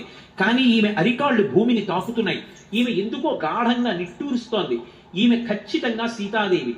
కానీ ఈమెని పలకరించడం ఎలా? ఆర్తితో పైనుంచి చూస్తూ అడిగారు, అమ్మా సురాణాం అసురాణాం వా నాగ గంధర్వ రక్షసాం యక్షాణాం కిన్నెరాణాం వా కాంస్త్వం భవతి శోభనే. అమ్మా నువ్వు దేవతలకు సంబంధించిన దానివా, యక్ష గంధర్వ కిన్నెర కింపురుషాదులకు చెందిన దానివా? నీ యొక్క లక్షణాలు చూస్తే మనుష్యకాంతలా ఉన్నావు, నీ యొక్క కాంతి చూస్తే దేవతా స్త్రీలా ఉన్నావు, నీ తేజస్సు చూస్తే రాజపుత్ర స్త్రీలా ఉన్నావు. అమ్మా నువ్వెవరో నిజంగా చెప్పమ్మా, నేను ఎవరనుకుంటున్నావమ్మా? నేను సీతమ్మని అన్వేషిస్తూ వచ్చిన వానరుణ్ణమ్మా. రావణేన జనస్థానాత్ బలా అపహృత ఇది సీతాత్మసి భద్రంతే తన్మమా చక్ష్వపృచ్ఛతః. జనస్థానంలో రావణాసురుడు రాముణ్ణి లక్ష్మణుణ్ణి దూరం చేసి ఎత్తుకొచ్చినటువంటి సీతమ్మ అని అనుకుంటున్నాను. అమ్మా నిజం చెప్పమ్మా, నా ఎందు అనుగ్రహించమ్మా, నీ దర్శనాన్ని పొందాను అనుకుని పొంగిపోతున్నానమ్మా అన్నారు. చెప్పాను కదా, ఆయన వంక చూస్తే ఆ వానరం మాట్లాడుతున్నది పరమసత్యం అనిపించింది ఆవిడికి. అనిపించి ఆ తల్లి వెంటనే హనుమని చూసి ఒక మాట అంది, పృథివ్యా రాజసింహానాం ముఖ్యస్య విదితాత్మనః స్నుషా దశరథస్యాహం శత్రుసైన్య ప్రతాపినః దుహితా జనకస్యాహం వైదేహస్య మహాత్మనః సీతాచనామనామ్నాహం భార్యా రామస్య ధీమతః. ఆ తల్లి ఇందాక మనవి చేశాను కదా, సమస్త స్త్రీ జాతికి ప్రతినిధిగా నిలబడుతుంది. వివాహం అయిపోయినటువంటి స్త్రీని పలకరిస్తే అమ్మ తమరెవరు అని అడిగామనుకోండి, మొట్టమొదట చెప్పవలసింది మామగారి పేరు చెప్పాలి. ఎందుకని అంటే లోకంలో ఒక విషయం చెప్తారు, ఒక ఆడది గుండెలు బాదుకుని ఏడవలసినటువంటి అవసరము రాకుండుగాక అని వివాహకాండలో దేవతల్ని భర్త ప్రార్థన చేస్తారు. ఈమె ఎన్నడూ జుట్టు విరబోసుకుని గుండెలు బాదుకుని నాకు కనపడకుండుగాక అని. ఆడది జీవితంలో ఏడవలసినటువంటి రోజంటూ వస్తే ఒక్క రోజు అని చెప్పింది శాస్త్రం. ఇంకొక రోజు ఉండకూడదు. అంత మంగళప్రదంగా మాట్లాడింది. ఇంకొక రోజు ఉండదు, ఒక్కరోజే. ఏదా రోజు అంటే మామగారి శరీరం వెళ్ళిపోయిన రోజు. ఎందుకని అంటే మామగారి కన్నా రక్షకుడు లోకంలో ఉండట. అందుకే సీమంతోన్నయనం అని చేస్తారు. సీమంతోన్నయనము అంటే ఏదో సీమంతం సూడిలు ఇచ్చామని 5 కేజీలు కాజాలు 3 కేజీలు మైసూరు పాపులు మా కానవాయితీ అన్న దిక్కుమాలినాచారం కాదు. సీమంతోన్నయనము అంటే అడవి పంది ముళ్ళు తీసుకొచ్చి పాపట తీసి భర్త జుట్టు ఎత్తి ముడి వేస్తాడు గణపతి హోమం చేసి. అలా వేస్తే ఆ తరువాత లోపల ఉన్న పిండాన్ని ఉగ్రభూతములు చెనకవు. అప్పుడు మొదటి కానుక ఎవరిస్తారంటే సూడిద అంటారు. సూడిద అంటే కానుక. సూడిద ఎవరిస్తారంటే మామగారు ఇస్తాడు. ఎందుకు ఇస్తాడో తెలుసా? అమ్మా, ఎక్కడ పుట్టావు? ఎవరింట్లోనో పుట్టావు, ఆడపిల్లవి. మీ తండ్రి ఎంత ప్రేమగా పెంచి పెద్ద చేశాడో, నీ తల్లి ఎంత ప్రేమగా పెంచి పెద్ద చేసిందో, నీ కోసం ఎంత ఆరాటపడ్డారో. అమ్మా, నా ఇంటికి కోడలిగా వచ్చావు, నా కొడుకు నీకు సమస్తమని బ్రతికావు. అందుకే కోడల కంటి వెంట నీరు రాకుండా చూసుకోవలసిన పెద్దరికం ఎవరిది అంటే మామగారి. తన కోడలు సుఖపడుతోందా లేదా అని చూసుకోవాలి. ప్రత్యేకంగా అడగాలి. సినిమాకి వెళ్ళావా నాన్న, ఇద్దరు వెళ్ళండి ఒకసారి అని చెప్పాలి మామగారు. కోడలి క్షేమం చూడవలసిన వాడు మామగారే. కాబట్టి అటువంటి మామగారు శరీరం విడిచిపెట్టేశాడు అనుకోండి, అప్పుట తన కోసం అలమటించిపోయేటటువంటి వాడు, తండ్రి కన్నా తాపత్రయపడేవాడు వెళ్ళిపోయినట్టు. అందుకే సూడిదల్లో, అమ్మా, నా ఇంటిని మెట్టావు, నాకు వారసుని ఇవ్వబోతున్నావు, నన్ను తాతని చెయ్యబోతున్నావు, ఎంత గర్భక్లేశాన్ని అనుభవిస్తావు. అనుభవించి ఎత్తుపల్లాల్లో జాగ్రత్తగా నడిచి పథ్యం చేసి బిడ్డని కని నన్ను తాతని చేసి నా వంశం నిలబడుతున్నావు, నా కొడుకుని తండ్రిని చేస్తున్నావు, నీకేమి ఇవ్వగలను? అమ్మ, నీకు కానుక ఇస్తున్నానని ఆభరణం ఇస్తాడు. అది ఎంత పెద్దది వదిలేయండి. పరమ ప్రేమతో మొదటి కానుక మామగారు ఇస్తాడు. మామగారుట అంత ఆర్తి పొందుతట కోడల కోసం. అలా ఉండగలిగితే నేను చెప్పేది. ఎందుకంటే ఇవాళ రోజు కొంతమంది మామగారులను చూస్తే ఇలా ఉంటాడని చెప్పడం కూడా అంత తేలిక కాదేమో అనిపిస్తుంది. కాలుష్యం అంతా పెరిగిపోయింది కాబట్టి. కానీ నేను రామాయణాన్ని నమ్ముకున్నవాడిని, అలాగే ఉంటారు మామగారులని నమ్మే మాట్లాడతాను. కాబట్టి ఆ తల్లి మామగారు వెళ్ళిపోతే మాత్రం ఏడుస్తాట. అలా ఇలా కాదుట, నా కోసం, నా సంతోషం కోసం అహరహం పరిశ్రమించే వ్యక్తి ఆయన వెళ్ళిపోయారు. ఏది పెద్దరికం ఇప్పుడు? ఎవరికి చెప్పుకోని కష్టం వస్తే అని. అందుకే ఆడపిల్ల పెళ్ళయ్యాక, అమ్మ మీరెవరు అని అడిగితే ఫలానా వారి కోడలని చెప్పుకుంటుంది సంతోషంగా. అంతే తప్ప తన పేరు చెప్పదు. అది భారత జాతి గొప్పతనం. 1000 పడగల్లో విశ్వనాథ సత్యనారాయణ గారు ఏడిచారు. 999 పడగలు చిక్కిపోయి ఇంకా వైవాహిక వ్యవస్థ అన్న ఒక్క పడగే మిగిలిందని. దాన్ని కూడా కర్రలు పెట్టి కొట్టడానికి, రాళ్లు పెట్టి కొట్టడానికి ఎందరో బయలుదేరుతున్నారు. ఆ ఒక్క పడగ చిగిపేద్దామని. కాబట్టి ఆ తల్లి హనుమకి జవాబిస్తూ, పృథివ్యా రాజసింహానాం ముఖ్యస్య విదితాత్మన స్నుషా దశరథస్యాహం శత్రు సైన్య ప్రతాపిన. ఈ భూమి మీద శత్రు సైన్యములను తప్పింప చేసినటువంటి మహానుభావుడు దశరథ మహారాజు గారన్న రాజు ఉండేవారు. ఆయన యొక్క కోడల్ని నేను. స్నుషా దశరథస్యాహం శత్రు సైన్య ప్రతాపిన దుహిత జనకస్యాహం వైదేహస్య మహాత్మన. నా తండ్రి గారు జనక మహారాజు, విదేహ వంశంలో పుట్టినవాడు, మహాజ్ఞాని. అటువంటి తండ్రి కడుపున పుట్టిందాన్ని. ఆయన కడుపున పుట్టాను కాబట్టే కష్టాన్ని ఓర్చుకోగలిగిన శక్తినిచ్చాడు. అటువంటి తండ్రి కూతుర్ని, ఆయన చేతుల మీద పెరిగిన దాన్ని. కాబట్టి దుహిత జనకస్యాహం వైదేహస్య మహాత్మన సీతాచనామనాంనాహం. ఈ శరీరానికి పేరు సీత. భర్త పేరు ఆడది చెప్పదు, కానీ ఎక్కడో తప్పనిసరి పరిస్థితి అయితే విశేషణం వేసి చెప్తారు. అందుకనే సీతాచనామనాంనాహం భార్య రామస్య ధీమత. ధీమంతుడు, మహాబుద్ధిమంతుడైనటువంటి రామచంద్రమూర్తి యొక్క ఇల్లాలని నేనని చెప్పింది. ఆయన పరమ సంతోషపడిపోయి శిరస్యంజలి మాథాయ, తల మీద అంజలి ఘటించి, అమ్మయ్య మా తల్లి ధైర్యం చేసి మాట్లాడిందని గబగబ గబగబా కిందకి దిగొచ్చారు. దిగొచ్చి, అమ్మా అమ్మా ఎంత సంతోషం అమ్మా, నీ గురించి కదమ్మా దశ దిశల వానరములన్నీ వెతుకుతున్నాయి. అమ్మా నీ కోసం కదమ్మా వాలిని చంపేశాడు, నీ కోసం కదమ్మా సుగ్రీవుడికి పట్టాభిషేకం చేశాడు, నీ కోసం కదమ్మా పరితపించిపోతున్నాడు రామచంద్రమూర్తి. అటువంటి నిన్ను దర్శించానమ్మా, నా జీవితానికి ఇంతకన్నా సౌభాగ్యమే ఉంటుంది అని మురిసిపోయి, అమ్మా ఎలా ఉన్నావమ్మా, ఇక్కడికి ఎందుకు చేరుకున్నావమ్మా అని అడిగితే ఆ తల్లి చెప్పడం మొదలుపెట్టింది. నేను సమాద్వాదశతత్రాహం రాఘవస్య నికేతని భుంచ్వాన్ మనుషాన్ భోగాన్. నేను 12 సంవత్సరముల రామచంద్రమూర్తి యొక్క అంతఃపురంలో ఆయన భార్యగా మనుష్యులు ఎన్ని భోగాలు అనుభవిస్తారో అన్ని అనుభవించాడు. అది ఆయన గొప్పతనం. ఎంత పెద్ద మాటందో చూడండి. ఒక మనిషి ఎన్ని భోగములు అనుభవిస్తాడో అన్ని అనుభవించాడు.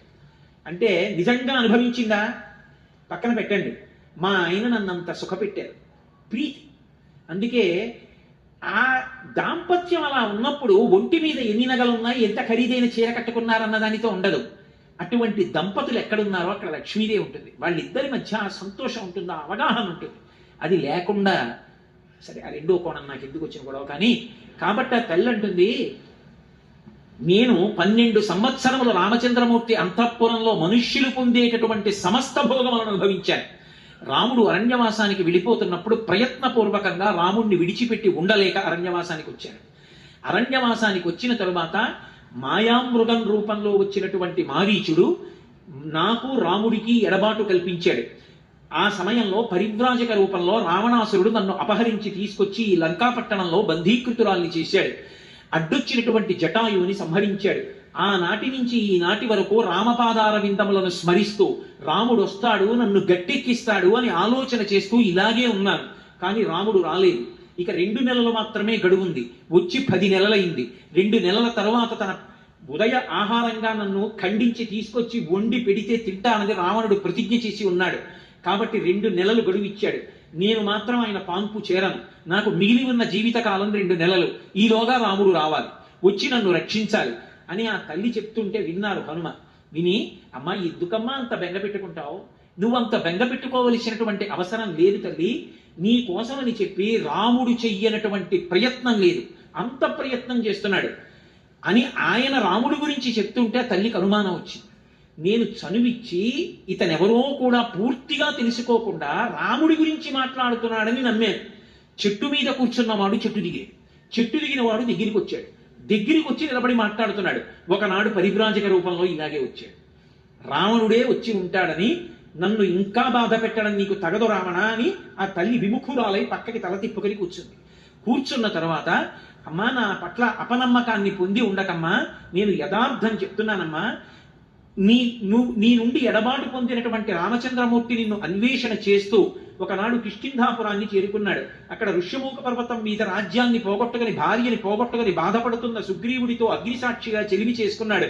చేసుకునే ముందు నరులైన రామలక్ష్మణులు ఇద్దరూ నడిచి వెడుతుండగా మారువేషాలలో ఉన్న వాళ్ళని నన్ను సంహరించడానికి వాలి పంపించి ఉంటాడని చెప్పి సుగ్రీవుడు భయపెడుతుంటే నేనే వెళ్ళి నమస్కారం చేసి రామలక్ష్మణుల్ని నా భుజాల మీద కూర్చోబెట్టుకుని తీసుకెళ్లాను.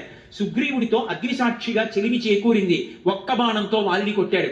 వాలిని సంహరించి సుగ్రీవుడికి పట్టాభిషేకం చేశాడు. ప్రత్యుపకారంగా 10 దిశల వెతకడానికి వానరుల్ని పంపుతానని సుగ్రీవుడు మాటిచ్చాడు. అన్ని దిక్కులకు వానరములను పంపాడు. దక్షిణ దిక్కుకొచ్చిన కొన్ని లక్షల మంది వానరులకు అంగదుడు యువరాజు నాయకత్వం వహించాడు. మిగిలిన వారు ఉత్తర తీరంలో ఉండిపోతే రాత్రి 100 యోజనముల సముద్రాన్ని గడచి వచ్చి ఈ పట్టణం అంతా వెతికి తెల్లవారుజామున నీ దర్శనాన్ని పొందాను. కేసరి అనబడేటటువంటి మహావీరుడైన వానరుడు ఉన్నాడు. ఆయన శంబదాసుడు అనేటటువంటి రాక్షసుడిని సంహరించాడు. ఆ కేసరి యొక్క భార్య అయిన అంజనాదేవి ఎందు వాయుదేవునికి ఔరసపుత్రుడిగా జన్మించిన వాణ్ణి.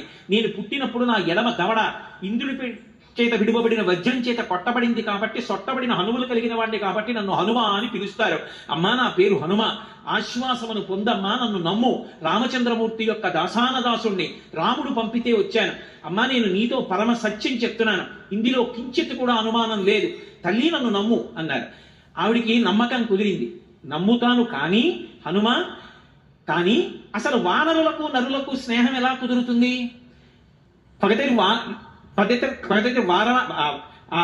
వానరాణాంచ నరాణాంచ పగతిర్ సమాగమే. వాళ్ళిద్దరూ ఎలా కలుసుకున్నారు?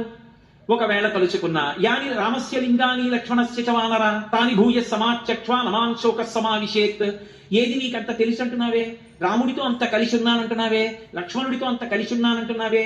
ఏది నువ్వు కలిసున్నది నిజమైతే రాముడి యొక్క గుణములు రాముని యొక్క బాహ్యస్వరూపం, లక్ష్మణుడి యొక్క గుణములు లక్ష్మణుడి యొక్క బాహ్యస్వరూపం చెప్పు చూస్తాను. ఎంత పెద్ద ప్రశ్న వేసింది! హనుమ యొక్క ఉపాసన బలాన్ని ప్రశ్నించింది. మనం తెల్లవారి లేస్తే అధాంగ పూజ అని చేస్తాం. ఏదో పాదవ పూజయామి, గుల్భౌ పూజయామి, జంఘే పూజయామి, జానుని పూజయామి, ఊరుం పూజయామి, కటిం పూజయామి, నాభిం పూజయామి, ఉదరం పూజయామి, వక్షస్థలం పూజయామి, కంఠే పూజయామి, చుబుకం పూజయామి, ఓష్టే పూజయామి, నాసికాం పూజయామి, నేత్రౌ పూజయామి, లలాపుటం పూజయామి, భుజౌ పూజయామి, స్కందౌ పూజయామి, శిరః పూజయామి, సర్వాణ్యంగాని పూజయామి. నిజంగా పూజ చేసింది నిజమైతే పువ్వు పాదవు పూజయామి అంటే పాదాలు కనపడాలి, జంఘే పూజయామి, ఏదో జానుని పూజయామి, మోకాళ్ళు కనపడాలి, ఊరు పూజయామి, తొడలు కనపడాలి, కటిం పూజయామి, నడుం కనపడాలి, నాభిం పూజయామి, బొడ్డు కనపడాలి, ఉదరం పూజయామి, పొట్ట కనపడాలి, వక్షస్థలం పూజయామి, గుండెలు కనపడాలి, భుజౌ పూజయామి, భుజాలు కనపడాలి, హస్తౌ పూజయామి, చేతులు కనపడాలి, కంఠే పూజయామి, కంఠం కనపడాలి, చుబుకం పూజయామి, గడ్డం కనపడాలి, ఓష్టే పూజయామి, పెదవులు కనపడాలి, నాసికాం పూజయామి, ముక్కు కనపడాలి, నేత్రే పూజయామి, కళ్ళు కనపడాలి, లలాటం పూజయామి, లలాటం కనపడాలి, శిరః పూజయామి, తల కనపడాలి, సర్వాణ్యంగాని పూజయామి. పువ్వులు ఇలా విడిచిపెట్టేస్తే పువ్వులు పడుతున్నంత వేగంగా పైనుంచి కిందకు చూడాలి.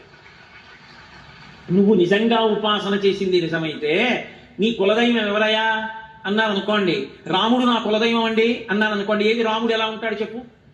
అంటే కాళ్ళ దగ్గర నుంచి బొటన వేళ్ళు, గోళ్ళు, చిటికిన వేలు, ఆయన చీలమండలు, ఆయన కాలు, ఆయన మోకాలు, ఆయన తొడలు, ఆయన నాభి, ఆయన యొక్క కడుపు, ఆయన గుండెలు అన్ని విడిచిపెట్టకుండా చెప్పగలిగితే ఆనాడు నేను ఉపాసన చేశానని గుర్తు. ఏమోనండి నాకు అంత బాగా జ్ఞాపకం ఉండదు, చూస్తాను కానీ గుర్తుండదంటే ఇంకే ఉపాసన. హనుమ యొక్క ఉపాసన సౌందర్యాన్ని ప్రశ్నించింది అమ్మవారు. ఏది చెప్పు? యాని రామస్య లింగాని లక్ష్మణస్య చ వానర. రాముడే కాదు, రాముడు ఉంటే రాముడి పక్కన లక్ష్మణుడు ఉంటాడు, ఇద్దరు ఎలా ఉంటారో తెలియాలి. అంతేకాదు వాళ్ళ గుణాలు ఎలా ఉంటాయో తెలియాలి. ఏది చెప్పు? అమ్మా నన్ను పరీక్షించడానికి వేసావు ఈ ప్రశ్న. రాముడు ఎలా ఉంటాడో లక్ష్మణుడు ఎలా ఉంటాడో నీకు తెలీదా? ఎవరికి చెప్తున్నది? సీతమ్మకి చెప్తున్నారు. రాముడి అంగప్రత్యంగములు వర్ణించడంలో ఎక్కడైనా చిన్న తేడా వస్తే నిరంతర ఉపాసన, రాముణ్ణి పైనుంచి కిందకి, కింద నుంచి పైకి ధ్యానంలో ఆవిడ ఉపాసన చేస్తుంటుంది. పైగా ఆవిడ చూడండి ఆయన శరీరం, ఆయన శరీరంలో అంగుళం ఆవిడికి తెలియనిది ఉంటుందా? ఇంతకన్నా ఇంత వెలిగి మీరు చెప్పక్కల్లా. ఆవిడ దగ్గర ఇంకొకలా చెప్పడం సాధ్యం అవుతుందా? హనుమ ఉపాసనని ఆవిడ ప్రశ్నించింది, ఆయన నిరూపించుకున్నారు. అందుకని సౌందర్యం, అందుకు సుందరకాండ. వెంటనే ఆయన అన్నారు, అమ్మా నాకు సంతోషమే రాముడి గురించి మాట్లాడడం అంటే. రామ కమలపత్రాక్ష సర్వసత్వ మనోహర రూపదక్షిణ్య సంపన్న ప్రసూత జనకత్మజే. అమ్మా అవి కొత్తగా నేర్చుకున్న గుణాలు కావమ్మా, రాముడికి పుట్టుకతో వచ్చాయి. రాముడి గురించి చెప్పయ్యా అంటే చాలా ఎంత సంతోషం, అవకాశం దొరికింది అంతే సరే. రామ కమలపత్రాక్ష, కమలపత్రములు ఎలా ఉంటాయో రాముడి కళ్ళు అలా ఉంటాయమ్మా. అసలు ఆ కళ్ళు చూసి మోహించే కదమ్మా సర్వ ప్రపంచకమైంది. సమస్త భూతములు రాముడి కళ్ళ వంక చూస్తే వశపడిపోతారు, అంత అందమైన కళ్ళు. రామో రాజీవలోచన. కాబట్టి రామ కమలపత్రక్ష సర్వసత్వ మనోహర. ఆయన వెళ్ళిపోతుంటే అకాలంగా చెట్లు పూస్తాయి, క్రూర మృగాలు కూడా ఆయన్ని చూస్తూ అలా ఉండిపోతాయి. అంతటి అందగాడమ్మా అటువంటి కళ్ళమ్మ ఆయనవి. రామ కమలపత్రక్ష సర్వసత్వ మనోహర రూప దాక్షిణ్య సంపన్న. పైకి రూపం అందంగా ఉండి లోపల మోసకారి బుద్ధులు ఉన్నవాడు కాడమ్మా. అటువంటి దక్షత ఉన్నవాడు, దయ ఉన్నవాడు. ప్రసూత జనకాత్మజే. ఇవి మధ్యలో నేర్చుకున్న ఒక పుట్టుకతో వచ్చాయి. నీలాగి సీతమ్మకి ఎలా వచ్చాయో ఆయనకి అలా వచ్చాయి. ప్రసూత జనకాత్మజే. రామో భామిని లోకస్య చాతుర్వర్ణస్య రక్షిత మర్యాదానాంచ లోకస్య కర్త కారయితాచ సహా. రాముడు తన ధర్మాన్ని మాత్రమే రక్షించుకోడు, చాతుర్వర్ణముల యొక్క ధర్మాన్ని రక్షిస్తాడు. మర్యాదానాంచ లోకస్య, మర్యాదా పురుషోత్తముడు. ఇలా ఉండాలి కట్టుబాటు అంటే అని చెప్తాడు. ఆ కట్టుబాటు అలా జరిగేటట్టు చూస్తాడు. కట్టుబాటు తప్పడం రాముడికి ఇష్టం ఉండదు. అంటే ఆచారకాండ మీద అంత నమ్మకం ఉన్నవాడు. యజుర్వేద వినీతశ్చ వేద విద్భి సుపూజిత ధనుర్వేదే చ వేదేషు వేదాంగేషు చ నిష్ఠిత. అమ్మ రాముడికి వేదాలన్నీ తెలుసు, యజుర్వేదం విశేషంగా తెలుసు. యజుర్వేదంలో పుట్టాడు. యజుర్వేదంలో పుట్టలేదని అపరిచితాలు వారు ఇడిచారు. యజుర్వేదం ఎందుకంత గొప్పదైందంటే యజ్ అంటే ఆరాధన. యజుర్వేదం దక్షిణ దేశంలో చాలా ఎక్కువ. కృష్ణ యజుర్వేదం చదువుకున్న వాళ్ళే అందరూ. యజుర్వేదం చదువుకుంటే దేవతల్ని ఆరాధించి దేవతల యొక్క అనుగ్రహాన్ని పొందడం తెలుస్తుంది. అందుకే మీరు చూడండి రామాయణంలో లక్ష్మణస్వామి వచ్చి అరణ్యకాండలో మాట అంటాడు, అన్నయ్య పర్ణశాల నిర్మించమన్నావు, ప్రవానస్మి కాకుత్సా త్రైవర్ష శతం స్థితే స్వయంతు రుచిరే దేశే క్రియాతుమితి మాం వద అన్నాడు అరణ్యకాండ. అన్నయ్య పర్ణశాల కట్టాను, ఎటువంటి లక్షణాలతో ఉండాలో అలా కట్టాను. అన్నయ్య నువ్వు సీతమ్మ లోపలికి ప్రవేశించండి అన్నాడు. లక్ష్మణస్వామి వంక చూసి నవ్వి రాముడు అన్నాడు, లక్ష్మణ గృహప్రవేశం అలా చేయకూడదురా. గృహప్రవేశం చెయ్యాలి అంటే మొట్టమొదట కర్తవ్యం వాస్తుశమనం సౌమిత్రే చిరజీవి.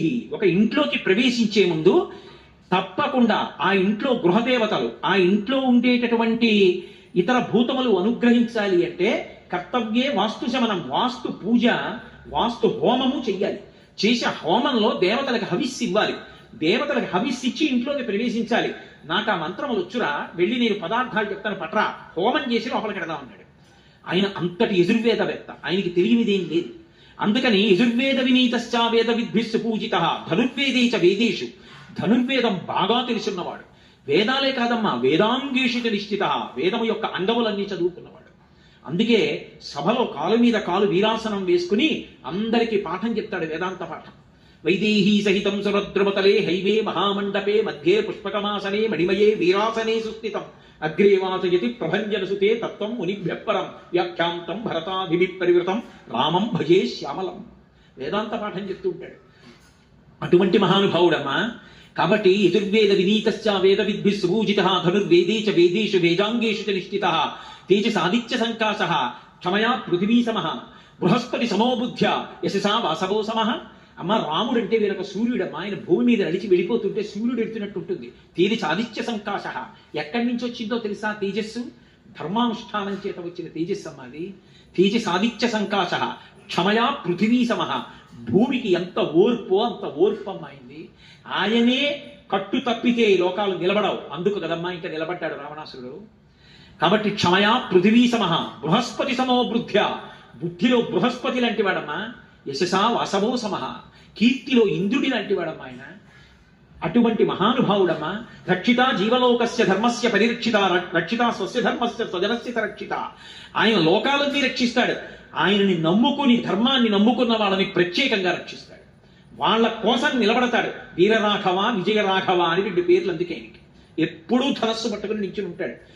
ఎవరు ఆయనని నమ్ముకున్నారో వాళ్ళ కోసం ఎంత కిందకైనా వచ్చేస్తాడు.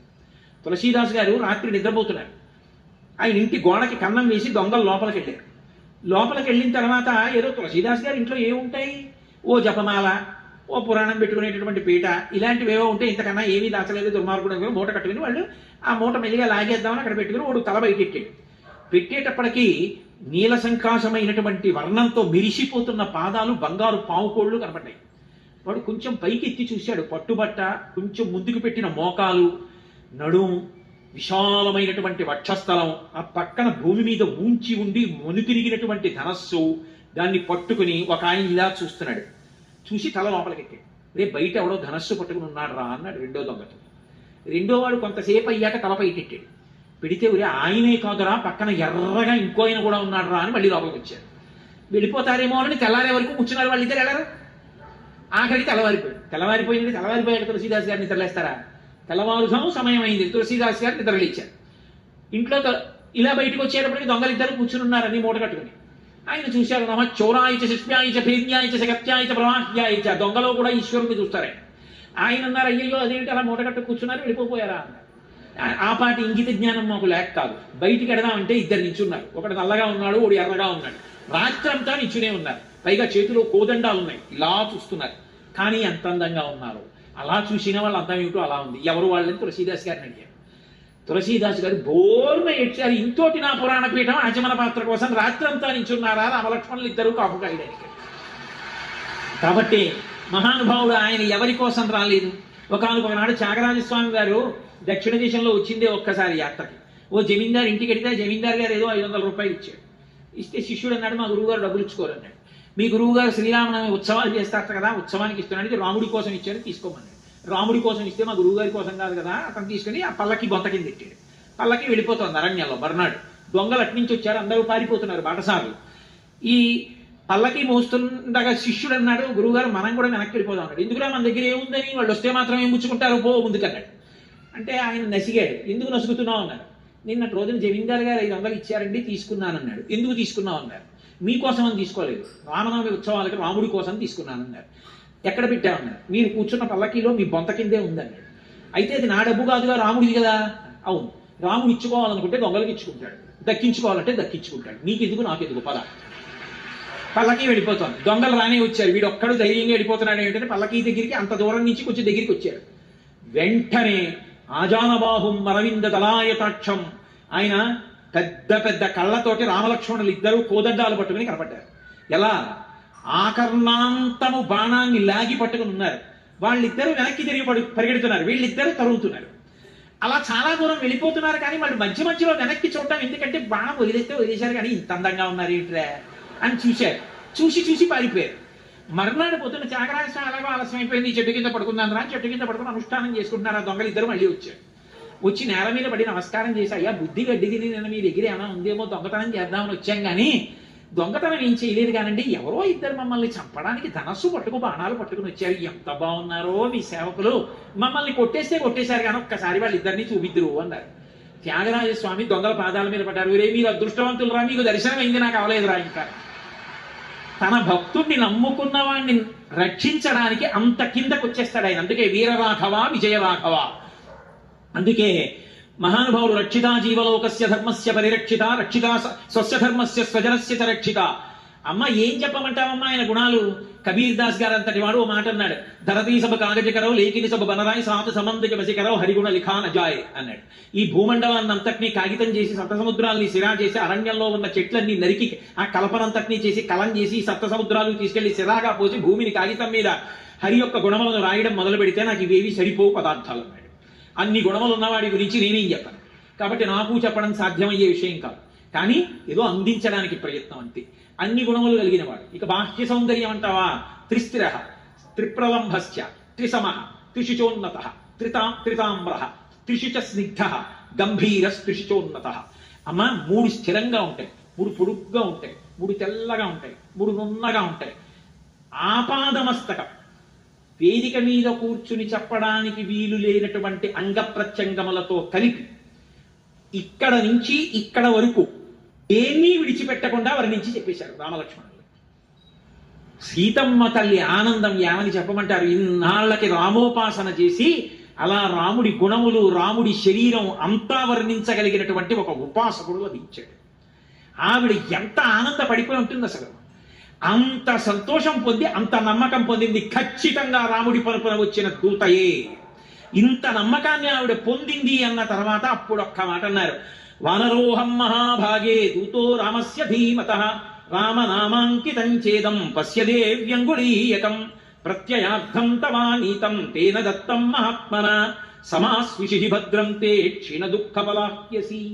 అమ్మా నేను వానరుణ్ణి, రాముని యొక్క దాసానదాసుని, పేరు కూడా చెప్పారు. వానరోహం మహాభాగే దూతో రామస్య ధీమతః, బుద్ధిమంతుడైన రామచంద్రమూర్తి యొక్క దూతనమ్మా. నేను రాముడి పనుపున రాముని యొక్క ఉంగరాన్ని తీసుకొచ్చాను. ఇదిగో అమ్మా నీ యొక్క ప్రత్యయార్థం, నీ నమ్మకం కోసమని చెప్పి ఈ ఉంగరాన్ని ఇస్తున్నాను. తేనదత్తం మహాత్మన, తల్లి ఉంగరాన్ని పొంది సమాస్విషి భద్రం తే క్షీణ దుఃఖబలాహ్యసి, నీ యొక్క దుఃఖమంతా ఈ క్షణంతో నశించిపోయింది. నువ్వు ఇక సమాశ్వాసాన్ని పొందుతావు, నువ్వు ఎంతో సంతోషంగా ఉంటావు, అమ్మా నన్ను నమ్ము అని పరమ సంతోషంతో ఆ ఉంగరాన్ని తీసి సీతమ్మ తల్లి చేతిలో పెట్టారు. పెట్టగానేట మహర్షి అన్నారు, గృహీత్వా ప్రేక్షమాణాసా భర్తుక్కర విభూషణం భర్తారమివ సంప్రాప్త జానకీ ఉదితాభవత్. అనుకోని కాలంలో అకస్మాత్తుగా రామచంద్రమూర్తి వచ్చి ఎదురుగుండా నిలబడితే, ఇంతకాలం నుంచి చూడాలి చూడాలి చూడాలని తాపత్రయపడుతున్నటువంటి రాముడు ఎదురుగుండా వస్తే పులకాంత అయినటువంటి సీతమ్మ సిగ్గుపడి